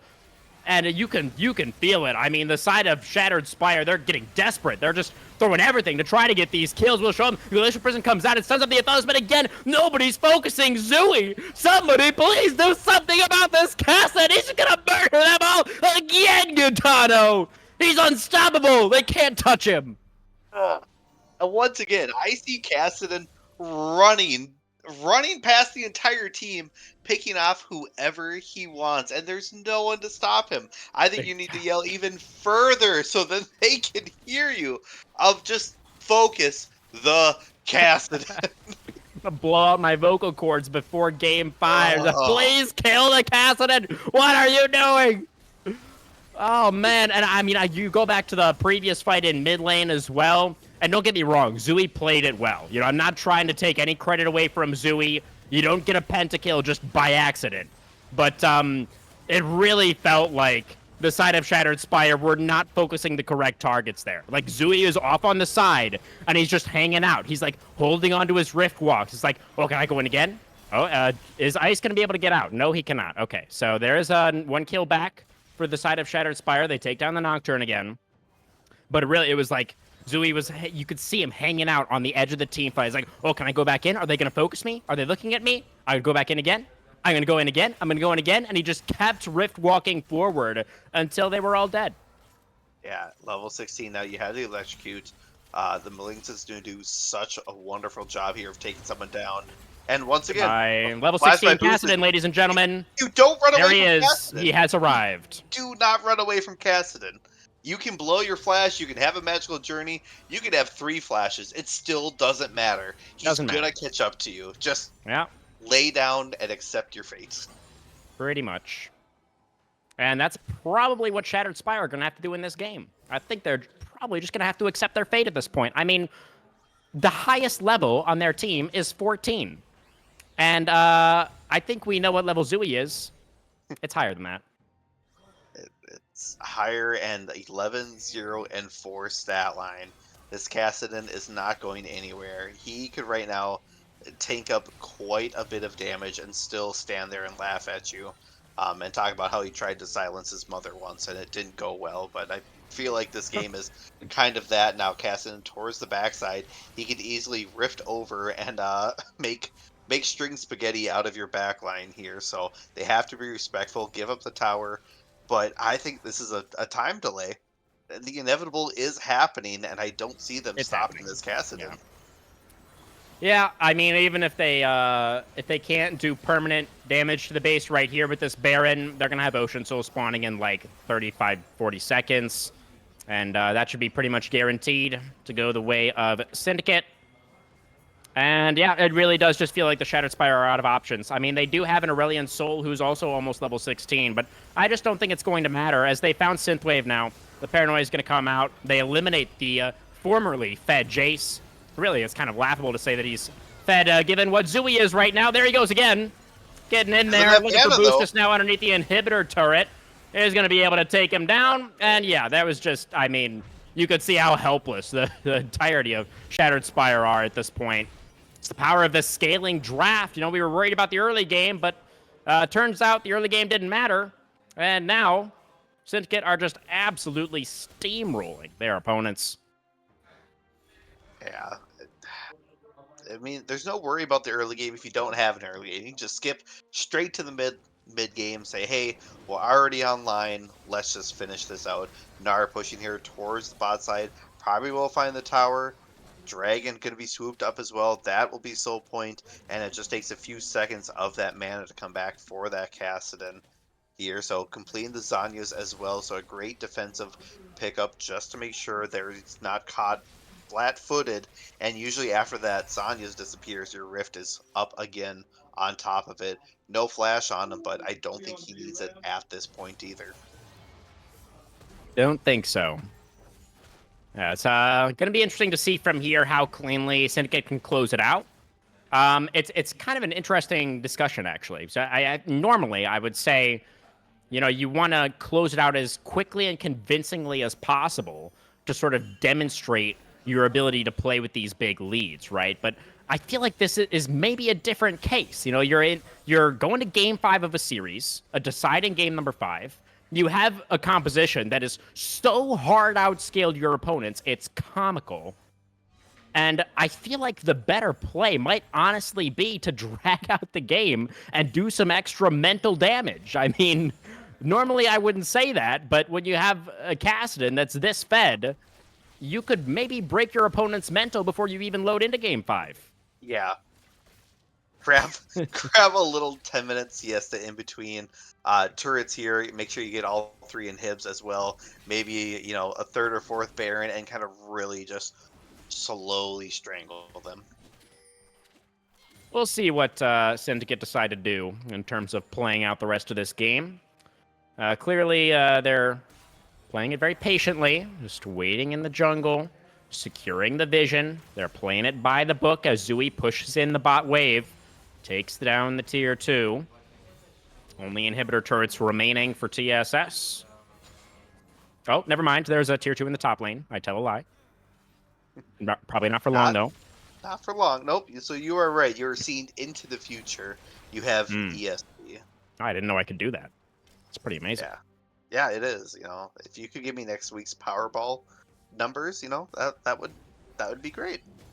How many numbers are the Powerball? How many numbers do you need? Just give me 6, 7 if you want the. Okay, we'll have to get back to that in just a moment, I think, as the Glacial Prison is going to go wide. And there is a wave coming in mid, but it looks like Shattered Spire going to be able to move over to clear that out. Daro trying to do some work on the top lane tier 3, and they were actually not able to clear out the mid wave. Paranoia now committed as Ice looks to move forward, but the follow-up isn't there just yet. I guess the idea just to push TSS off the tier 3 turret. Glacial Prison connecting onto the Nocturne is going to force out the Flash, as well as the Mikhails from Spuds. But Syndicate did manage to take down that mid-tier 3. Cats and being able to rift over the wall and just kind of stand there for half a second going, all right, just keeping tabs, and then run straight out of there. Nothing to have happen, and they're going to grab this Baron for free. Meanwhile, they're chasing the Kassadin, and it's like chasing the Singed or your shadow. It's trying to grab smoke. To do. Yeah. Yes. Not optimal, some would say here. Baron going to get taken down. very quickly and no contest either. So this could be the final cakewalk as they push it down, possibly mid with that exposed inhibitor. Yeah. They probably do have some side lane options as well with both the Kasten and the Gnar. So again, kind of an interesting angle to see how exactly Syndicate are going to decide to close this one out. Yeah, a little 1-3-1 action here for them. They could do that. Lulu on Oh. the side with that 3-2 Kasten, at just the moment. adding a little extra Here safety comes and Zooey. support. Rift Walk over the Sejuani. Very cute. Paranoia activated. And then goes Zooey. The Reliant's ultimate is going to get Zonya's. He goes underneath the Nexus turrets. Is that too far for the Kasten? Yes, it was a little bit too far. But I don't think it's going to matter in the end. The base is already in shambles. It's only 2 alive, only the solo laners for TSS. I don't think they're going to be able to hold against 4 Baroned up members of Syndicate. First Nexus turret already down. Synthwave, the formerly fed Jace, is now looking pretty NA to me. He does take down 1 more before the Nexus falls, and we go to game number 5, Silver Scrapes in the semifinals. You had to NA Jason. You had to NA Jason at the end. I had to. I really did. I mean, Zuli's Kasten just penta back to back with the triple right afterwards. Yep. It was interesting. It was interesting. We'll put it that way. It was. Was Zooey our POG in game 2? I don't remember. Or did we give it to We'll Show Him? Do you remember? What was the game 2 draft? Let me pull it up. Hang on. I think we went mid. We went Zuli with the Vladimir that went over. We the did, wall. I think. Yeah. So that means So- 4 out of 4 POGs tonight have been the respective mid laners. It's a battle of mids tonight. It in is, this one. and now they can choose which side they're on too. So if we switch back to red side, that could be the counter pick and really unravel what's going on here. So we'll see what TSS has in store for us. Ooh, I for that wonder. option. Yeah, I mean, remember they chose red side for game number 1 as well. As the Shattered Spire were the higher seed, they had selection. So yeah, I have to imagine they're going to go back to the red side again here and get that R5 for Eros. Both of these players, the pools are getting a little bit thin at this point, right? We have 40 champions now ineligible. There will be no bans at all for this 5th and final game. We're going to be only picks, given the fact that so many champions have already been denied. It's going to be really, really fascinating to see what they decide to pull out. With their backs against the wall for both of these teams now. It's do or die, a best of 1 to decide who goes to finals. And I could not ask for more. This has been a great 5-game series here. Both teams just putting it all out on the table. And we know that both these teams can go the distance. And once they grab the lead, it's very difficult for the other side to kind of come back for it because they do such a great job of rotating, making sure, the team fights are clean, the positioning. And, maybe if there's Kasten next season, you can, just look at the Kasten and go, maybe that's our point of contention that we need to be. Now they killing. know. If Zooey makes it to finals, I'm sure that whoever they face will remember the Kasten. You have any other remarks, Gatana, before we give the people some silver scrapes? Let's play it for him. I'm in the mood for it here, so I'm ready bring for it it as on. well. You have it queued up, production? Are you ready? Let's do it. Play the music. We're going to game 5.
Welcome back, everybody. I hope you enjoyed the beautiful sounds of silver scraping. It is now time to show you the last game of the semifinals. Shattered Spire, after taking a tough loss in that game number 4, moving back over to red side where it all began, Katano. Start from the bottom. Now we're here, game 5, putting it all on the line. The fearless draft. I mean, I'm guessing we're gonna see everything that was banned away: the Olaf, the Yeah. Skarner, the Zac, Ori, just everything that they were withholding. Oh, excuse me, for this all important game 5 is gonna come out in one giant clash. It's going to be crazy. It's going to be crazy. I mean, just the fact that you can't ban anything anymore, like you said, all of those, the one-trick champions, the really strong picks for so many of these players that have been getting banned out for the entire series so far are now finally available to be picked. It's really so exciting. It's a sort of an aspect of Fearless Draft that you don't think about very often, right? Where if you do get to that game number 5, you almost like are saving the best for last. Yeah, and with these champ pools, I'm not exactly how deep they go, but so far there's been no stop. There hasn't been a weak link in the chain. They've just been consistent here, and no surprise, Sui's Tony Yone. no picked. No surprise at all to see that come through. Are we going to get the immediate Olaf lock-in in response for which? Another champion that's been consistently banned out tonight. It's going to be the Orianna for Eros. Now, go ahead and pick that into the Yone. Normally, you would say Yone is a bit of a flex pick, but with this team, it's surely going into the hands of Zui. Yeah, just making plays on that. We'll see how the Orianna does into that here. So Syndicate now taking their time responding, not so convincingly with it, and a Trundle bundle here pickup. So this is looking like a Void Grub game for sure. You put Yone and Trundle on the side lane, being able to take down turrets like they are basically cannon minions, just taking towers down within 10 whole seconds, if not shorter. So it's looking like it's gonna be and talk about Wow. Smolder being picked up here. So now you're on that time limit again here of that execution. Yeah, Syndicate with another scaling element. It worked out so well for him last game, right? So why not pick another scaling champion here in game number 5? The Trundle as well, really interesting. One of the few champions in the game that can actually duel the Volibear early on. So we're not completely sure where either one of these champions are going. Both Volibear and Trundle can be flexed between top and jungle. So we'll have to see there as the Senna does get locked in on the R3 for TSS. Interesting. I'm not sure how I feel about the Senna. You do have great long range, but what are you going to pair it with against this team? And I was just thinking, even like a Rammus thought of it here. You have Yone, Trundle, and Smolder here. There's not a lot of AP to be, showing up, but this True. could also be something where Ziggs pops up kind of out of nowhere that's kind of placed within the realm or something to kind of help round this out. But the Fiddlesticks banned throughout the games, not shown, but now this giant wombo combo of an Orianna Fiddlesticks kind of coming over the wall and unfortunately, just crushing down upon you. Yeah, could be really big to combo the Crow Storm with the Shockwave. I mean, that would obviously be devastating if you can connect that combo onto multiple members. It's definitely not a traditional pairing though in the mid jungle, Orianna and Fiddlesticks. You're obviously a little bit AP heavy, and neither one of them really has amazing setup for the other. It can work, but definitely not like an iconic pairing or anything like that. The Fiddlesticks is a big comfort pick for Witch, though. Fiddlesticks and Olaf, the two picks that have been getting banned against this player all night. Gonna go for the Fiddlesticks here in this 5th and final game. Rumble and Renata gonna round out the composition for Syndicate. Interesting, as they don't have a lot of great auto attacking. And your engage isn't really up front here, so they're gonna have a little bit of time for that. And I feel like as soon as the Fiddlesticks kind of comes upon you, it's almost already too late as that Shockwave is going to come crashing down and combine in front of you here. But we'll see what TSS has to officially round out the comp here as the mid lane is picked. Top lane, Alawi. Interesting. Okay. So that then is going to be, is that a Fiddlestick support? Who's support? Who's bot lane? Is it Volibear support? Starving. Surely it's not Alawi support. Surely not. I don't What think is we can- happening? It's something. I can't wait to see where they go with this exactly, because there could be some wild pairing, you know, Oh no, man. that you have. I mean, I'm sure. I'm pretty sure Witch is playing the Fiddlesticks. It's got to be the Fiddlesticks jungle. I mean, he wouldn't like pick one of his one tricks and then just not play it, right? You'd think I so, don't but know it's what's game 5. happening right now. You just gotta bring out all the stops and kind of see where the chips lie. Let them fall where they may. So throw caution to the wind. But yeah, we'll Oh. see what this bot lane, if they end up. I wonder what Syndicate's read is. Yeah, Senna doing starving Senna, but then who's grabbing the farm? Volibear support? I mean, none of it makes Alawi sense, support? right? None of it makes sense. So we're Volibear's just gonna have to top. wait and see. Just have to wait and see what TSS have in store for us. We could discuss Syndicate's composition for now. Obviously getting the very, very high priority Yone on the B1 there. They're going to feel fantastic about that. And then it's likely, I think, going to be the Rumble top lane, Trundle in the jungle. Although Rumble in the jungle has been a thing in the past. In the client draft, where we can see now it is Daro who's locked in the Rumble for the top lane and Ice on the Trundle in the jungle, at least for now. We do also see the Volibear locked in as the top laner for Synthwave on the red side. So at the moment, it is looking like Alawi Senna bot lane. It would be interesting here. I'm not quite sure what to make of that exactly. Yeah, I mean, Senna is one of those characters, right? Where she has a lot of these melee pairings where she actually, can provide a lot of value for the Alawi in the laning phase, with the healing, with the sustain. And Senna's actually even better at that than she used to be, given the changes that happened a few patches ago, where they made her less of a carry threat and a little bit more about that utility. So, I haven't honestly seen very many of these Senna lanes since then, so I'm going to be really, really curious. I assume that TSS have practiced this, so I'm really excited to see what they can show us.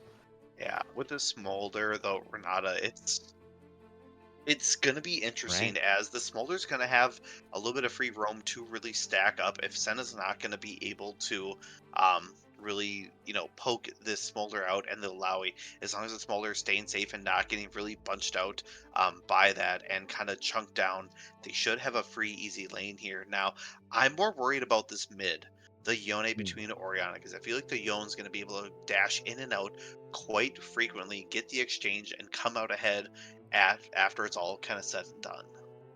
Yeah. I mean, the power of the Yone cannot be denied, especially in the hands of this player. It's really, really threatening. But I think at the same time, we have to sort of give the benefit of the doubt to Eros, right? Like, yes, the champion pool has been pinched. Yes, Yone is really powerful. Yes, Zui is really good at Yone. But we've seen the power of the red side counterpick over the course of tonight's match. Eros has been able to use it phenomenally well in TSS's wins so far. And, does have that R red side counter pick once again for the mid laner here for TSS. So I feel like we almost have to believe until proven otherwise. Yeah, it'll be interesting, and I'm wondering about this early game here too. Rumble and Volibear, I don't see those pairings top lane very often. I feel like Rumble's going to have that advantage here, being able to poke out, especially if Volibear does come in, you overheat, give yourself a little bit of shield and a lot more damage to sustain back and forth here. So Fiddlesticks not being a good ganker as well until that level 6, and even then you have to position yourself very carefully in order for that to happen. Meanwhile, Trundle, you can put up a nice pillar and really kind of get around mobily to these targets that you're acquiring. So and there's great follow-up too by the the side of Syndicate here. So it's going to be a hell of a game. It absolutely is. It absolutely is. Couple minutes left on our spectator delay here, Gitano. Let's get one more prediction from you tonight. Which way do you think it's gonna go? Syndicate, they've got the momentum. after that win in game number 4. Shattered Spire have brought out some interesting stuff for us here in this 5th and final draft. What are your instincts telling you, sir? I wouldn't read the entire time, but I think I'm going to be switching over to blue here Oh. for game 5. They have that late game policy again. We saw what they did in game 4 here, and I'm liking this comp. I think they're going to be able to pull it. I think Syndicate's gonna pull it out. It's kind of feeling that way. It wouldn't be the first time either that Syndicate have eliminated a number 1 seed. Able to do it last week against the Reformed Monkeys. They are 1 game away now from eliminating another number 1 seed here in the Demasia's Shattered Spire. But Red Side has found a lot of success so far tonight. Can't count them out just yet. It's down to this, guys. 1 more game to determine who is going to the finals here in Season 12. Don't you dare go anywhere.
All right, ladies and gentlemen, boys and girls, everybody else who has the privilege of being here for this incredible best of 5 between these 2 teams, welcome onto Summoner's Rift for the 5th and final time tonight. Syndicate Crashouts on the blue side, the Shattered Spire on the red, 1 spot in the finals on the line. I feel like we've been treated to everything in this game. We've seen the Baron Seal, we've seen the Penta, we've seen the solo plays, we've seen the great team fights. Like, there's not much this series has not given us. Couldn't agree more, Gaetano. It has been an absolute banger. Both of these teams have really had so much to show us tonight, including some amazing dance moves. Thank you, Ice Ice Baby. I mean, if there's one thing you want to be at the end of the day, it's a good dancer, because there's never a bad time to, really show off your moves. Especially when your name is Ice Ice Baby. Like, that's when, it's very important to be a good dancer. And that's what you've gone for. It's like calling yourself best basketball player in A, but you don't know how to dunk. Like, Yeah, pretty much. Same there. vibe. Yeah. But thankfully, Ice Ice Baby knows exactly what he's doing in the dance department. And he's going to be starting off on the red buff. Fiddlesticks, of course, starting blue, as Fiddlesticks often does. So both of these junglers going to be clearing towards the top side. Rumble Volibear, of course, being the matchup up there. And Rumble nerfed on... Oh, go ahead. Well, I was going to see if this top lane is going to be as volatile as it has been throughout the entirety of it. Boost this. Whoa, the Senna is on like 100 HP out of nowhere there. Just everything landing from Smolder and Renata. Huge chunk onto the support. Or actually the AD carry, I guess, technically. The hybrid, you know, kind of whatever she not wants what to be call at him, this point. Go with Senna. Yeah. So Smolder with wave control in the early levels is probably a vibe that Real Show 'em All is pretty psyched about. Does have to be a little bit careful about being ganked, but not really, because it's a Fiddlesticks. So you're kind of chilling. Yeah, you know he's going to have to run after you. Doesn't have any okay. capitals. Flash in the top side here by Synthwave. Nice pillar placement from Ice, forcing out the summoner. Also kind of a weird path here. Took buff, and then... Yeah, buff Gromp for the level 3 really... into the top lane gank. I like it. You know, Trundle, another one of those champions, similar to Jarvan, where he's so strong in the early game. You really do want to be active early, if at all possible, to make use of the power of your pick. So I like that move from Ice. Yeah, Rumble doing tons of damage here for the top side, and gonna be just more annoying here. But we look towards the mid side. Euro's already kind of losing out on the mana here. Yone still very healthy and gonna be pushing this here. Those turrets, you know, pre-5 having that, you know, tower defense where you're not doing a lot of damage and not able to really get any early plays here. But, you know, as this goes on, I think it's only going to get worse and worse. Tier picked up here from Orianna, so hopefully going to try to help that mana-starved problem that she is facing here in that first wave, trying to keep that Yone at, you know, a safe arm length and making sure that you're, you know, commanding that ball back to you for that all-important shield, so hopefully these trades don't go as badly. But Fiddlesticks here towards the top side, possibly looking.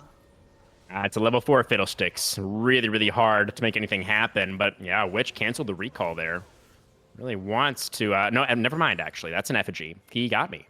He really got me. Same. Let's see if he's going to get Daro here. Nope. Rumble unfazed. Did not care. It would be the one time that you didn't think it was actually him that he'd start to channel, and then you're like, oh, there you go. Could have listened here. Switches back and forth here for Zuli. Great trades coming out here, too. Hasn't backed just yet. Still having that TP. Meanwhile, towards the bot side, Alawi doing a good job of keeping up in farm here with the Smolder. Yeah, definitely. Very important. Can be difficult, right, against a double-ranged lane like this in the Smolder Renata. But you're absolutely right. Wanderer doing a good job of keeping up so far. Not really getting pressured too much in the 2v2. But again, Smolder is very much okay with a slower laning phase. He's just going to get these first few stacks for free, and we all know what late-game Smolder can do. He turns on the afterburners. But Dragon is getting taken out here. Solo from the Trundle, no wards or vision to really contest, and that'll be a free objective over. Void Grub spawning here in 20 seconds, so this could be a quick back and buy, or even just a quick rotation by the team. Rumble still having, I think, that presence top lane, where I think the priority may lie within that. Almost hitting level 6 as well, shouldn't be too far behind, maybe a couple of minions, so possibly a really big, you know, 3v3 fight here in our near future. Possibly. Arrow's just getting off a reset, coming back out from the fountain. Orianna not really able to get too much with any of these bases so far. Still just sitting on that tier. Mana Crystal and some brown paper bags. So Orianna definitely had a tough lane so far, to be expected against the Yone. And here he is, the Yone, going to move over to contest the Grubs. First one will be secured by Witch. Synthwave gets in there for the stun. Zui, Fate Seal, does connect it onto 2. Synthwave still pretty healthy, though. The Shockwave does connect onto the Trundle, has to flash away to stay alive. Equalizer comes out from Daro, who's finally made his way over to join up the fight. He's burning down the Bully Bear, takes him down. It's going to be first blood over to the Rumble. They do trade back onto the Trundles. Arrow's able to get that kill onto the enemy jungler, but Daro moving forward, takes down the Fiddlesticks, picks up the double kill. Careful Rumble behind trying to get you. away now. Arrows, the combo utilized on towards the Yone. Zooey, though, just barely not enough. The Orianna will survive on a sliver of health. And still has to be careful here, though. Zuli, a little bit of cooldowns. Still, yeah, but if he does get that all-important dash, meanwhile, Smolder and Renata off on the side, just in case, does get the double root. Fortunately for the side of Shattered Spire, the Smolder are not level 6 there, so couldn't summon Mom to try and bring down that Orianna health bar once again. Zooey's still pretty low here as well. Dashes forward, gets the knock-up onto Arrows, but the fear over the wall comes through. Zooey flashes forward, but cannot secure the kill. The bailout will do nothing, and Witch at Black Mass picks up his first of the game. Great utilization. I thought they had it, but unfortunately, it was just not enough here. Volley Bear and Rumble still duking up in the top lane. No equalizer here, just in case the fight does break out once again. And you have to feel bad. Zuli, this close to 2 kills back to back. Yeah. It almost can taste it, but unfortunately is ripped away at the last second here. Do we really have to feel bad for Yone, though? Like, is that really something that we have to do? If you put yourself in a neutral state and, just bury all that hate you have, I feel like you're Anakin right now, and you're carrying so much hate for the world, and it's just, you're gonna turn to the dark side at any moment, and all it's gonna take is just one bad Yasuo play from across One more the map. solo queue game against Yone, and I'll be too far gone. And then you may be onto something. I'll join you. They got cookies over on the dark side, so I'm here. personally going over there. There's no shame. I'll take that all day. Sounds good. We'll go there together.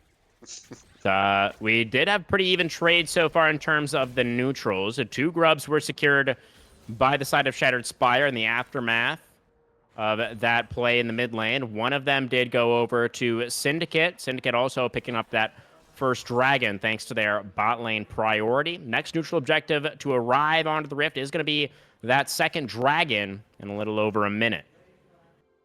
Yeah, Hex Tech as well, so we could see another Ocean Soul for that last bit here. Once again, I think, that Cloud Jake would really do lots of work here, keeping the Smolder kind of towards that outside of Renata as well, just keeping her safe, and that Yone just being able to move so quickly, and that all-important BS skill that you just love becoming that much more potent, and critical if that is the case. Absolutely right. We'll see what soul we are going to be treated to for this 5th and final game. And we've had a couple of oceans tonight. Has it been 3 oceans? I think we've had at least 1 Chemtech in there. Yeah, 2 1 Chemtech and a Hex Tech. Ah, yes. Okay. We'll see. As control over the southern part of the map starting to shift in favor of TSS. Zooey, though, with the mid-prio. Yone is moving.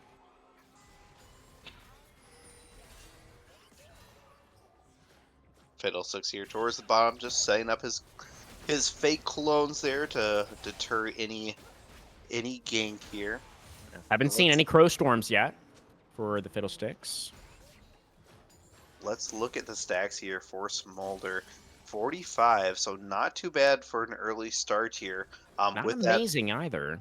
No, not critically amazing, but also not behind. And kind of in this instance, you will take that as the game is 2-2, so no one's really getting that far ahead. And more bang for their bucks, but call down there. Show him, feeling the pressure. Flash forward for Wanderer. Goes for the Test of Spirit. And that's going to be the flash away for Wheel. Show him. Has to dodge away from the tentacles now. Can't do it. The tentacle takes down the little dragon.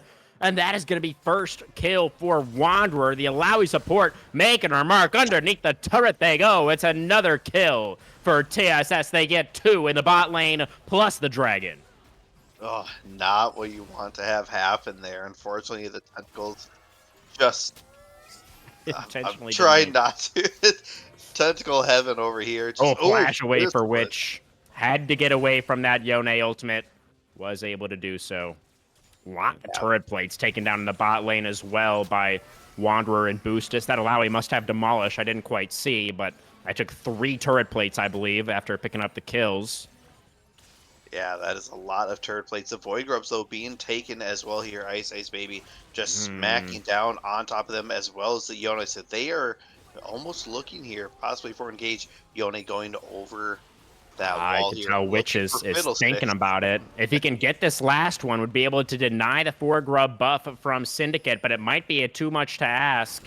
Ice does still have the smite, does secure the last grub. Now Synthwave possibly in trouble, forced to turn and fight the Sky Splitter for a little bit of a shield. Pillar already used Crowstorm in, but the side of Syndicate back away in time. They didn't have vision over the Fiddlesticks. They knew he was in the area. They turn away in time, and now it is the Scarecrow who is gonna get taken down. He is the one who should be afraid. Daro now on a killing spree.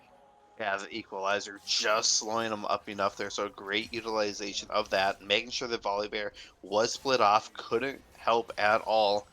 And now Dario just up 3-0, and now being the one to really put pressure on this lane.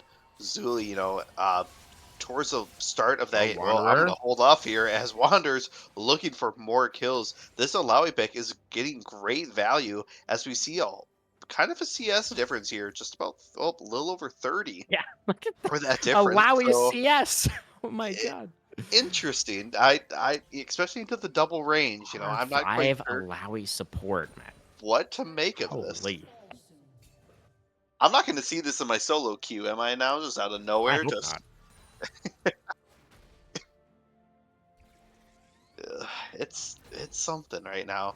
Gold lead, we're hitting around that 1500 mark now for TSS, but you're not going to count out Mom just to Syndicate clear right the now. wave. It's probably a good from Wheel Show. Wanted to make sure that Wanderer and Boost just weren't going to be able to secure a 4th plate. And they will be able to prevent that. Turret play in here falling. We'll show them all taking a little bit of damage here, low on the mana as well. Just one good Alawi, hit here. Doesn't have that flash all in potential, but still can, take your form and kind of really beat you down. And great places here for the tentacles too, to make sure that, if you do get hit, you are in a bad position and are going to lose quite a bit of health. Teleport into the bot lane now for Zooey. The Yone is going to be the one to take up residence down here and defend the bot lane tier 1. You can see we'll show him moving towards mid lane as they sort of swap places. Wanderer goes for the Leap of Faith here, but Zooey with the Fate Seal connecting onto the bot lane. Does snap back to the body now. Hostile takeover, gets the flash out from the center. Wanderer going down low, but Fiddlesticks off the flank. They take down the Yone. Wanderer's going to get traded back as Ice Baby with the Subjugate takes down the Alawi support. 1 for 1 so far in the fight. It's going to be the Shattered Spire moving back in, looking to try to take down this tier 1. They're going to need another minion wave to do it. Yeah, what a fight back and forth there, Zuli. Testing the metal a little bit, but Wander is in such a good spot right now, especially with the tentacles, just setting that up, making sure that there was nothing that he could really do. They hit the ultimate, but it's just not enough. And around the backside there, Witch Black Mass just cleaning up the kill, CC and Zuli too, so he couldn't really do too much.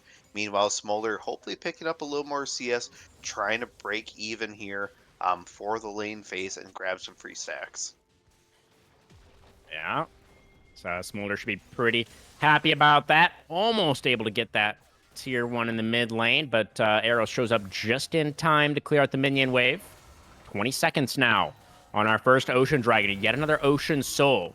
It's kind of fitting. It was very rainy today in Chicago, so I'm glad that that is reflected in the weather on Summoner's Rift as well. Pretty cool. Were you casting rain dances by any chance, or Am I casting what? were you doing some rain dances or something to? No. Unfortunately, my dancing skills do not match those of Ice Ice Baby. I know when I'm beat, and I'm sure you could do the rain dance much better than me. I would be interested to see if you could pull out one of these rain dances. Maybe for the finals, we go to game 5 instead of the intermission. We could see the rain dance from you. I think that I would think be I'm great. probably gonna Great have to like value. lose a bet first or something. You might have a tough time convincing me that that's actually what the people want to see. Uh, But maybe we can revisit that later on. I The mean, if dragon will go over to the side of the Shattered Spire. They're going to be able to get the first ocean. if the people call for it, you are going to give the people what they want, right? So if chat starts I asking mean, you for the rain dance for the next series, you have to oblige, right? Because they are the ones that make this game what it is. Sure. I think we're going to need, if you want to start a petition or something, I think we're going to need a good number of voices in support before this is something I'm really going to consider. Charge to the tier 2 for Ice Baby. Synthwave looking to punch the Trundle, if at all possible. Is subjugated, though. Flashes forward anyways. Flash away for Dara. Witch trying to get in there with the Crowstorm's going to get the flash out now from the Trundle as well. TSS really wanting to punish there, but not quite able to do so. Although I guess they do get 2 flashes, so that's something. But now Eros probably going to have to burn the flash. The Oriana getting flanked. A flash away for Wheel Show him. Dodges away from the shockwave. Smolder stays alive. Now is Eros going to be able to get out of dodge? The pillar comes in for the slow. Eros gets a little bit of movement speed from the ball. And Wanderer for the reinforce. Keeps the mid laner from having to blow the flash. Yeah, 4 to 5 here for the kill, so a very even game. Crowstorm being used, but we haven't seen it as effectively as we'd kind of be hoping to see here. So we'll show them all still stacking here. Just 0-1, that individual single takedown that we saw towards the bot side. That great, last smash of the tentacle really wreaking the havoc, but just about at 100 stacks here for the Dragon I feel like practice he's on that behind. shoulder. That seems slow to me. But the game state is still in an even state. It's not That's true. do or die, and I feel like this game's going to go at least another 10, possibly even 15 minutes where that Smolder is going to hit, that stacks where he is executing. Granted, you would want this to show up, probably in the next 5 minutes to really kind of seal, your lead and push forward, but I think they're going to have to be okay with it. Dragon coming up here less than 3 minutes, so no crucial point for the Soul, within that 20-minute mark, especially if they do end up evening this out at 2 apiece here. So this game 5 will be a kind of a longer treat for us. Yeah. I mean, that's the thing, though. I think you touched on something important there. It's like, yes, the pace of the game is pretty slow so far, and Wheel Show has been able to stack, relatively uncontested. The stacking the rate of stacking and the efficiency has maybe left something to be desired, but at least he's been able to stay pretty safe while doing it, right? But the problem is they're going to have to contend with a potential Dragon Soul, before, you are giving me like a 10, 15-minute window. That's too long. They have the potential to lose Soul in that time, and a potential Ocean Soul would be a ton of value for both the Alawi and the Volibear. I mean, we see Synthwave already completed the Spirit Visage to amplify the healing even more. I don't know. I think it might be too slow for the Smolder. I mean, they also have the Yone. Rumble is pretty fed. Maybe they can fight anyways, even without the Smolder stacks. Seems dangerous. Yeah, I think they're going to have the Wombo combo here with the Equalizer. Killer forces the Trundle ultimate in the top lane. Subjugate committed onto Synthwave as well, and no flash for the Bear. Just going to be able to run him down. Ice Baby picks up number 2. Yeah, 2, 1, and 3 here for Ice Baby. And a great job of rotating there. They're going to keep pushing as well, but we do see Fiddlesticks and Ori towards the top side here, so that we might see that, ultimate Wombo combos. They both have that available.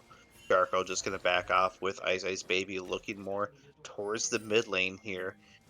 Once again, Dragon's back to that Dragon. Gets the turret. It's going to be Boostas flashing forward. Desperately wants to punish this Smolder. The fear is going to get cleansed. Crowstorm forward. Now that should be enough damage, which takes the kill. Hostile Takeover comes out not in time to save the AD carry. Rumble and Zooey moving in now, looking to get the punish onto Wanderer. Alawi flashes away, does still go down. Teleport in for Synthwave to try to provide some additional front line as Eros now on the run from Zooey. Yone, Q3, forward, has to flash away from the shockwave. The fear comes out, and Zooey gets taken down. The Yone oversteps And now 4v3 on the map for Shattered Spire, a dragon 25 seconds away. Yeah, they have to get out of here. A lot of Oh cooldowns. no, They don't have Boostus equalizer. now has stepped forward and is going to get roasted by the Rumble. 3v3 on the map. Why was Senna separated from the rest of the team there? They just keep trading back and forth, and these overextends and out of positions, and no one really just, taking a breath, letting the play kind of develop here. So, the equalizer was down, Subjugate was already used. You didn't have, Fate Seal to open up the fight, but you only grabbed one. So there's a lot of these giant cooldowns still being used. Shockwave not available, but Ice Ice Baby kind of out here, but is going to be able to get away. Away. Frozen Domain movement speed enough for the Trundle. And now it is going to be a 5v4 for a brief moment in favor of Syndicate.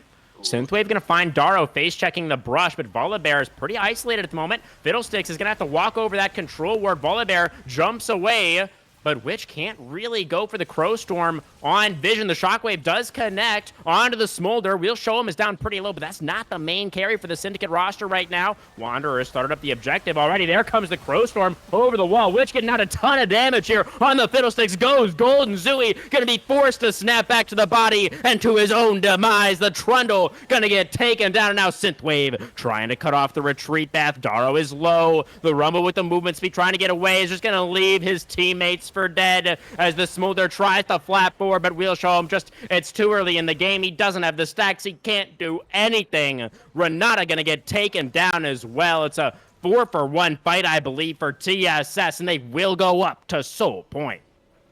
Yeah, that was great. 3 dragons now, and Eros maybe a little tough time in lane, but really shining here towards the back end of it. 2, 0, and 6, as well as Boost is 3, 1, and 7, and that Alawi. The stat line doesn't really show it, but really causing a lot of pressure and disruption, and that Crow Storm over the top too to really start that fight off here. Synth Wave just tanking everything up. He's a giant storm bear, doesn't need to do more than just take a couple of hits and really dive the team into him, so then the rest of them can kind of come over the top just like they did. Absolutely right. Can really tell everybody on both of these teams, they know their roles. They know what they have to do. It's just a question now of execution. Who is going to play better in the critical moments? Yeah, speaking of critical moments, we got 4 minutes of that all-important dragon. Baron being up already, but no early 20-minute take here as both teams. These team fights already are limping away on their last leg here, so there's no need to really start something that dramatic up just yet. Exactly. Alawi still towards the bot side, grabbing up that farm Smolder, trying to grab those stacks even more. We'll take a quick look, and it's at 159, so Getting there, but little kind close of to far that off 200. still. It's Do you think he's going to happen. get there before the next dragon spawns? What do you think? I don't think so. I think this is going to be a soul point over. There's going to have to be a turtle at some point. Hopefully you're grabbing maybe Baron. That is your play. Sacrifice the dragon knowing you can't 5v5. Take the Baron, try to push out your wave, and stall for, that crucial, 7-8 minutes to really allow your team to come together at that point. But we're not seeing the wombo combos either. The Fate Seals and, or the Fate Seals, Fate Sealed and the Equalizer aren't always on the same point, especially if we'll show them all, calls mom down on top of it. That is a great single line takedown right there, but they're not finding it here, and it's really allowing the Crow Storm to counteract as well as the Shockwaves to kind of stop through here. So it's going to be crucial team fights to see if they can maybe find them in a corridor sometime in the jungle, but maybe just not out in the open. Yeah, that is probably what it's going to come down to. Boost is at 83 stacks on the Senna, so has 4 of those range increases now. Starting to scale up as well. Black Cleaver done. First item for the Senna. Such a great item on her now after the rework. Yeah, being able to just shred a little armor away here and there on top of everything and really, keep that range. Those soul stacks being very important, and kind of puts yourself on its own timer. You're not doing tons of damage, but it really does add up, especially when you can just kind of poke out, especially for the Yone or the Trundle not being able to really get on top of you, and giving you that space. Yeah. It's really important, especially, yeah, like you mentioned, the fact that into this team composition, oh, Boost is stepping maybe a little bit too far forward there. Chunk down to about 50%. Fear comes out onto Daru. Rumble also taking a little bit of damage there. Both teams back away for now. You could feel the tension in this game. Yeah, Boost is just stepping up a little bit. Luckily, having the backup, and Rumble not wanting to all in at that point, and probably for the right reason here, because one misstep and one play really will cost your team quite a bit. Dragon up here in a little over a minute. We see TSS having or not a great amount, but they do have vision on there right now. Scuttle being taken will be going down here in about 10 seconds. We do have, some tentacles out of there just in case he does find someone here. And this Alawi, that test of spirit is really going to cause a lot of damage before this fight even begins. So they have to be cautious about even stepping forward here. Control over the river right now for the Shattered Spire. So important with these Fiddlesticks compositions, right? To be playing from Fog of War. They're in a great position here. Both the top laners towards the top side, both with the teleport to join up if necessary. 20 seconds on the Dragon, potential Ocean Soul for TSS. Yeah, Fiddlesticks also setting up here just in case, someone gets a little happy feet, sees the Fiddlesticks, maybe tries to blow a flash or a key summoner as well here. Moving all the way up here just to take a look. Is going to get spotted out, I believe, by that ward. Does get pinged here. Dragon spawning. I think they're going to start this one here shortly. Meanwhile, the mids towards the bot side just kind of farming it away here. I mean, even if the Shattered Spire lose this objective, it's not that bad for them, right? It just would be one Ocean Dragon for their opponents, but the potential benefit is so high as the Dragon is getting chunked down to about 50% now. Still neither top laner joining the play. Zui over the wall just gets some vision. We'll show them, flaps in. They're feeling forced to go for the fight. They steal away the Dragon, which forced to go golden to buy some time. And now Ice over the wall is not going to be able to get away. They take down the Trundle. Now the teleport comes in for Synthwave. Ice Baby, the only casualty in that fight, but that is the jungler for Syndicate. That means Baron is on the menu for the Shattered Spire. Yeah, Dara was looking at TP and trying to run away from Synthwave, but Synthwave followed him all the way around to make sure that wasn't going to happen here. So you're stealing the Dragon, delaying that soul point, but also giving up the Baron. So now we're going to see how well they can turtle against this team exactly, and how much they are going to have. They still have 1T1 here in the top side, otherwise T2s here in the mid and the bot side. Equalizer going comes down, out. though. Lots of damage. Which, the smite is good. Hostile Taker opens out. It does connect onto the Senna. The Smolder is able to take down the Fiddlesticks, but now Volibear, Stormbringer forward. The Yone gets traded back, flashing forward. His Synthwave looking to chase down the little Smolder. We'll show him how trying. The Flapway trying to stay alive will be able to escape. Another close fight there, just a 1-for-1, but the Baron will go to TSS. Yeah, great start to that fight here with the equalizer going down. Great job making sure that Baron is secured, allowing your team that time to push. Smaller stacks, though, 254. So, Yeah, not as much time as we needed, but still very critical here. Soul point coming up in 3 minutes, and it'll be here before we know it. Absolutely right. What an intense game. I would like to draw everybody's attention. There are two players in this game that still have not died. The Orianna for Eros and Daro's Rumble, who had such a strong start, still deathless. 5-0 right now for the Rumbles. Had a great impact in the fights as well. Could come down to which one of those players can make the difference. Yeah, both of them having a great team aspect, and those ults are so critical. A good shockwave or a good equalizer can really turn the tide of just a single fight here. So we'll see where they're going to use those ults and how impactful they will be here. Towards the bot side, Yone and Trundle going to pick up this tower and really push it out, giving at least one wave a little reprieve here. Meanwhile, towards the top side, I think they're going to be happy to give away this tower, possibly even the next one. You're still on that time delay here. And that Trundle Yone is going to take towers very quickly.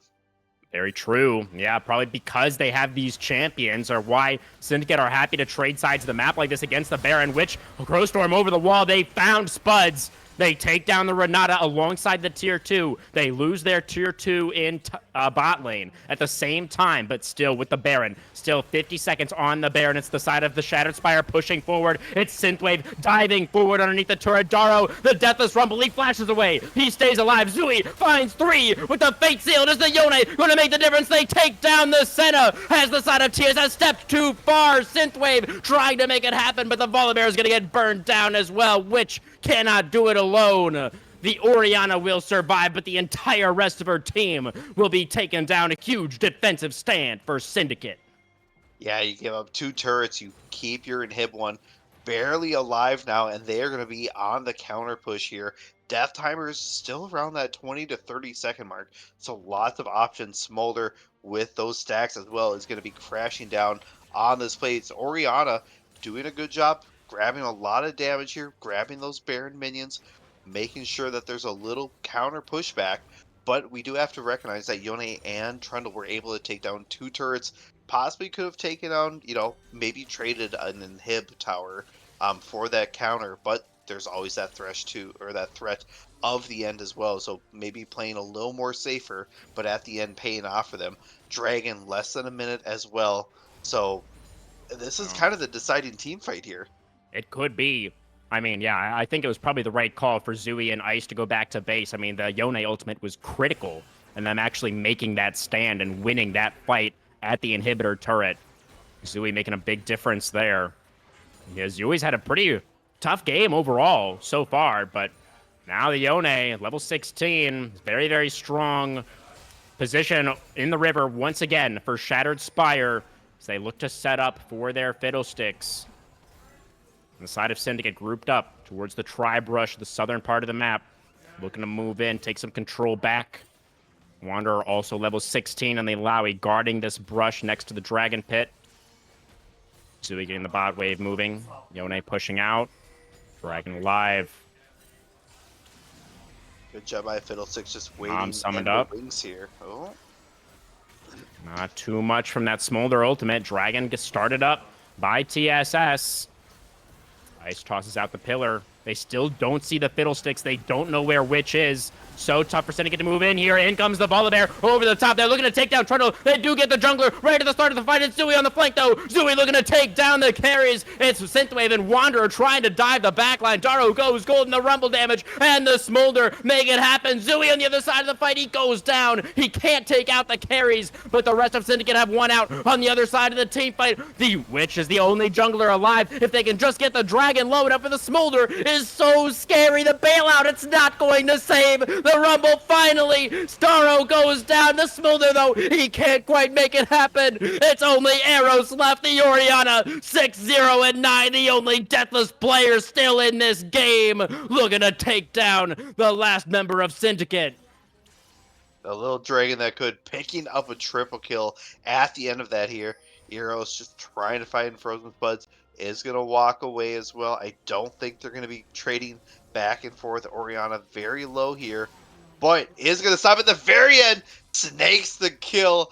Not what you want to have happen, as everyone's going to respawn, and unfortunately you will not have a Renata to help you here. Maybe a little bit of an overstay. Ice Baby with the teleport help of Zuli. They're going to secure this drag, and they're going to tie this Ice up was here. the first to die. Ice is the first one back to the pit. but Orianna. Teleport in for Wanderer. The Alawi trying to buy some time. Oh! Rose as Orianna steals the dragon. Ice can do nothing. The Trundle gets taken down once again with Baron on the map.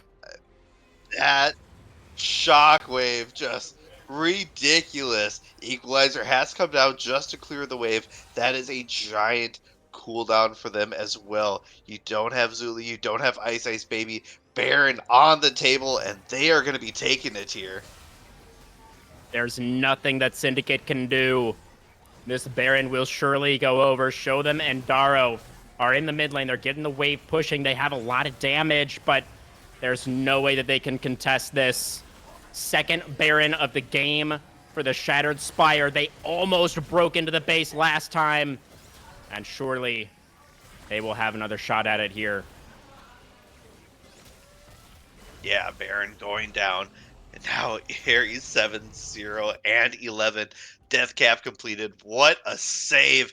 That is just ridiculous to have that happen. And meanwhile, Wander really showing up too with that double as well here with the cleanup. So providing a whole bunch of, just that front line. We saw them try to inch into the dragon at the beginning of that elongated fight, but it was just not happening at all. Too many tests of the spirit pulls can really kind of notch you out of the fight before it even starts. Meanwhile, they are pushing now towards this mid lane. Fiddlesticks off in the distance, hoping to find someone possibly over this wall. Maybe Smolder and the team here. He is setting up. Ooh. They are taking this tower. There is no defense for this one. One goes down. We might see another here very shortly. Tier 2 in mid falling. It's just a 5-man push right now for TSS, as, like you say, they group up in mid to try to break into the base. Still Baron on for 2 more minutes. Maybe looking even towards bot side is an option. They have a giant wave crashing in, and that would be another pinching point for them here. They opt in to just stay, let the cannon hit back, the turret, just slowly take it down. There's no need. Mom comes out, Zooey going for the fake shield, can't quite find anybody, although the equalizer does come out, trying to separate the front and the back line. Dara flashing forward, takes down the center. It's Will Show him actually getting the kill with the execution. Hostile takeover connecting as well. Onto Wander, but in comes Witch. The Crow Storm is massive. Zooey is feared up. But the Yone, it's flashing forward. Is Synthwave trying to finish the job, but Zooey is still alive. Gets in there, finds a knock up onto 2. Yone dashes back to the body. The smolder damage, the execution. He takes down the Fiddlesticks. 4v3 on the map now. It's the side of Syndicate that are winning out. The handshake connects Arrows. The zero death Oriana now in danger. Flashes away. Stays alive for now. It's Alawi and Trundle both getting taken down. Zooey tried to dash forward but gets executed by the ball as Arrows goes legendary. 2v2 now on the map. Baron still on just for a short while longer. Oh, what a counter push there. And that hit from from Smolder, just barely taking out people left and right here. We got the turret hit broken, inhibitor also to go down very shortly here. We'll show them all just trying desperately here to kind of fend this off. Well, the Shockwave so good at taking him is dead. Low. The bailout's not gonna save him. The shutdown for Arrows again. The mid laner for Shattered Spire makes it happen. The story of mid lanes. This entire time, they are living or dying by their plays. The rest of the team is doing so well, but it's just these critical one-shot plays that are really causing them, to have the success here. Meanwhile, Ori and squad rushing down here. She does have TP to come back to Sithwave as well as Boostus. They are pushing in. Meanwhile, towards the bot side, Wander not quite done with the split as well. Rumble having to answer that. So eventually, this is kind of a pinch point, call time where something's got to give at this point to Ice Baby, trying to get through these minions as fast as they can. This tower is going to go down just with one more shot, and then it will toll the final push and the final. Wander creating some pressure in bot lane by himself, flashes away from the equalizer. The Leap of Faith comes out to push back Ice Baby as well. Meanwhile, the top lane inhibitor has fallen. Mom comes out to clear the wave. The Nexus turrets will stand for now, but Wanderer still doing work alone in the side lane, pushes Ice Baby all the way back to the fountain. Ocean Soul doing so much work there for the Alawi. Just great healing potential on top of your kit already, and just doing monstrous amounts of damage. Spear of Visage keeping you that much more healthy. 2 inhibitors down. They are looking at this third one. There is no room for error once you get all 3 taken down. Synthwave having to back out here, though, taking quite a bit of damage, but Elder spawning less than a minute. Yeah, and so much control now over this map for Shattered Spire. They have 2 inhibitors down, including that top lane inhibitor, which is so big for all objectives spawning in the Dragon Pit. So difficult for the defending team to balance those super minions coming in while trying to contest that objective on the other side of the map. Teleport in for safe. They're looking to catch out Ice Baby. They get the flash off the Trundle. Synthwave still on the chase. Can't quite catch up. Stormbringer forward. Desperately wants to try to get on top of these Syndicate members. The Shockwave comes through. Will show him, tries to flash away. Tries to have the Crowstorm over the wall. Gets the Fear onto 3. This could be the fight. This could be it for Shattered Spire. The Renata Spuds gets taken down. Zooey now. Fate sealed over the wall trying to take down Witch, but the Fiddlesticks will survive. And now it's Wanderer trying to take down Zooey. The Yone's not going to be able to get away. Alawi support secures the kill. And only 3 alive for Syndicate. Crashouts to try and defend. This will be it right here. I don't think they can make the stand at all. Synthwave is healing up because of the goes ocean. gold. He tries to clear away, but the first Nexus turret has already been taken down. The stun now coming through onto Ice Baby. The Smolder gets 1 execution, but I don't think it's going to be enough. The Trundle now does get taken down. It's only Will show him left. The Bear gets on top of him. The last kill comes through. That's going to be it. The doubters have been defeated. A hush falls over the haters, and the Shattered Spire will represent Demacia in the finals. What did we just watch? What a game. Back and forth the entire time. The Smolder on the timer becoming online, but just not enough. 66,000 damage here for Will Show Them All, and unfortunately Zuli not having the plays that we were hoping on that Yone. On the flip side though, Arrow's just doing such an amazing job. 9-0, 18, not dying, rough lane phase, but it doesn't matter. What a game. What a game. What a series, man. What an unbelievable treat that we had for ourselves tonight. This best of 5 between these two teams, going blow for blow, going the distance. 42 minutes into game 5. Unbelievable stuff. Yeah, this is exactly what you want in playoffs. So this is why we do it, right? This is why we do all of it. Yeah, like I said, this game had every single thing that we wanted this series. We had the pentas, we had the steals, we had the giant team fights, we had the single L plays, we had the lane phase beatdowns, and it was just wall to wall, end to end, just plays everywhere, and it was never a dull moment. Man, yeah, no notes for these teams. Really incredible. You know, the Syndicate Crashouts, they may have lost the series, but in my heart, everybody on the Rift tonight was a winner. Absolutely incredible. You know, it's just cool to be a part of. You know, I do think that our Game 5 POG is not really much of a discussion. I don't think there's much to say there. You know, our first 4 games, we voted for the mid laner, and I don't think this 5th game could go any other way. No, it could not. So many great shockwaves and great individual plays here by Euros. I think undoubtedly it has to go to them. And, you know, as you just stated too, there's Syndicates, there's no, do not tilt your head down one bit. This game series was back and forth, and it was a great job all the way around. Banger all the way to game 5. No one can say you didn't play your heart out. And, you know, to switch back here to TSS, you know, an easy group, I don't think so. You cannot use that excuse at all after you know, commanding series that you led, you know, in, you know, that quarter. Now in the semis, you bring it to game 5. You know, you showed everyone what you're made of and how deep exactly your champs pool will go, how well you can come back from, you know, what we call in game 4 basically a giant sweep. And now game 5, just picking up the mental. It was amazing to watch.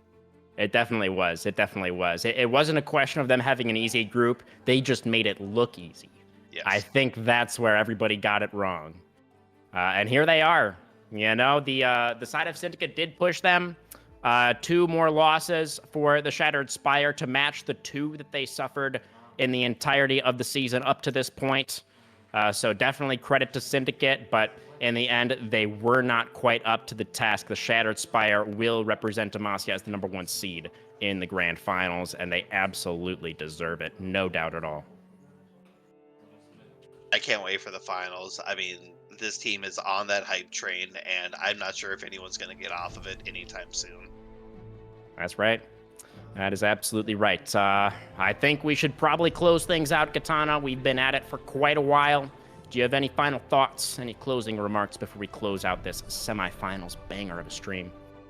I just focus the Kassadin. I think that's what we're going to end the game with. It's just focus the Kassadin. If there's any takeaways here that you are scouting for the finals man. and you see it picked, for the love of God, focus Kassadin, the please. Kassadin. Please focus the Kassadin. Okay. I think, it's the perfect way to end it.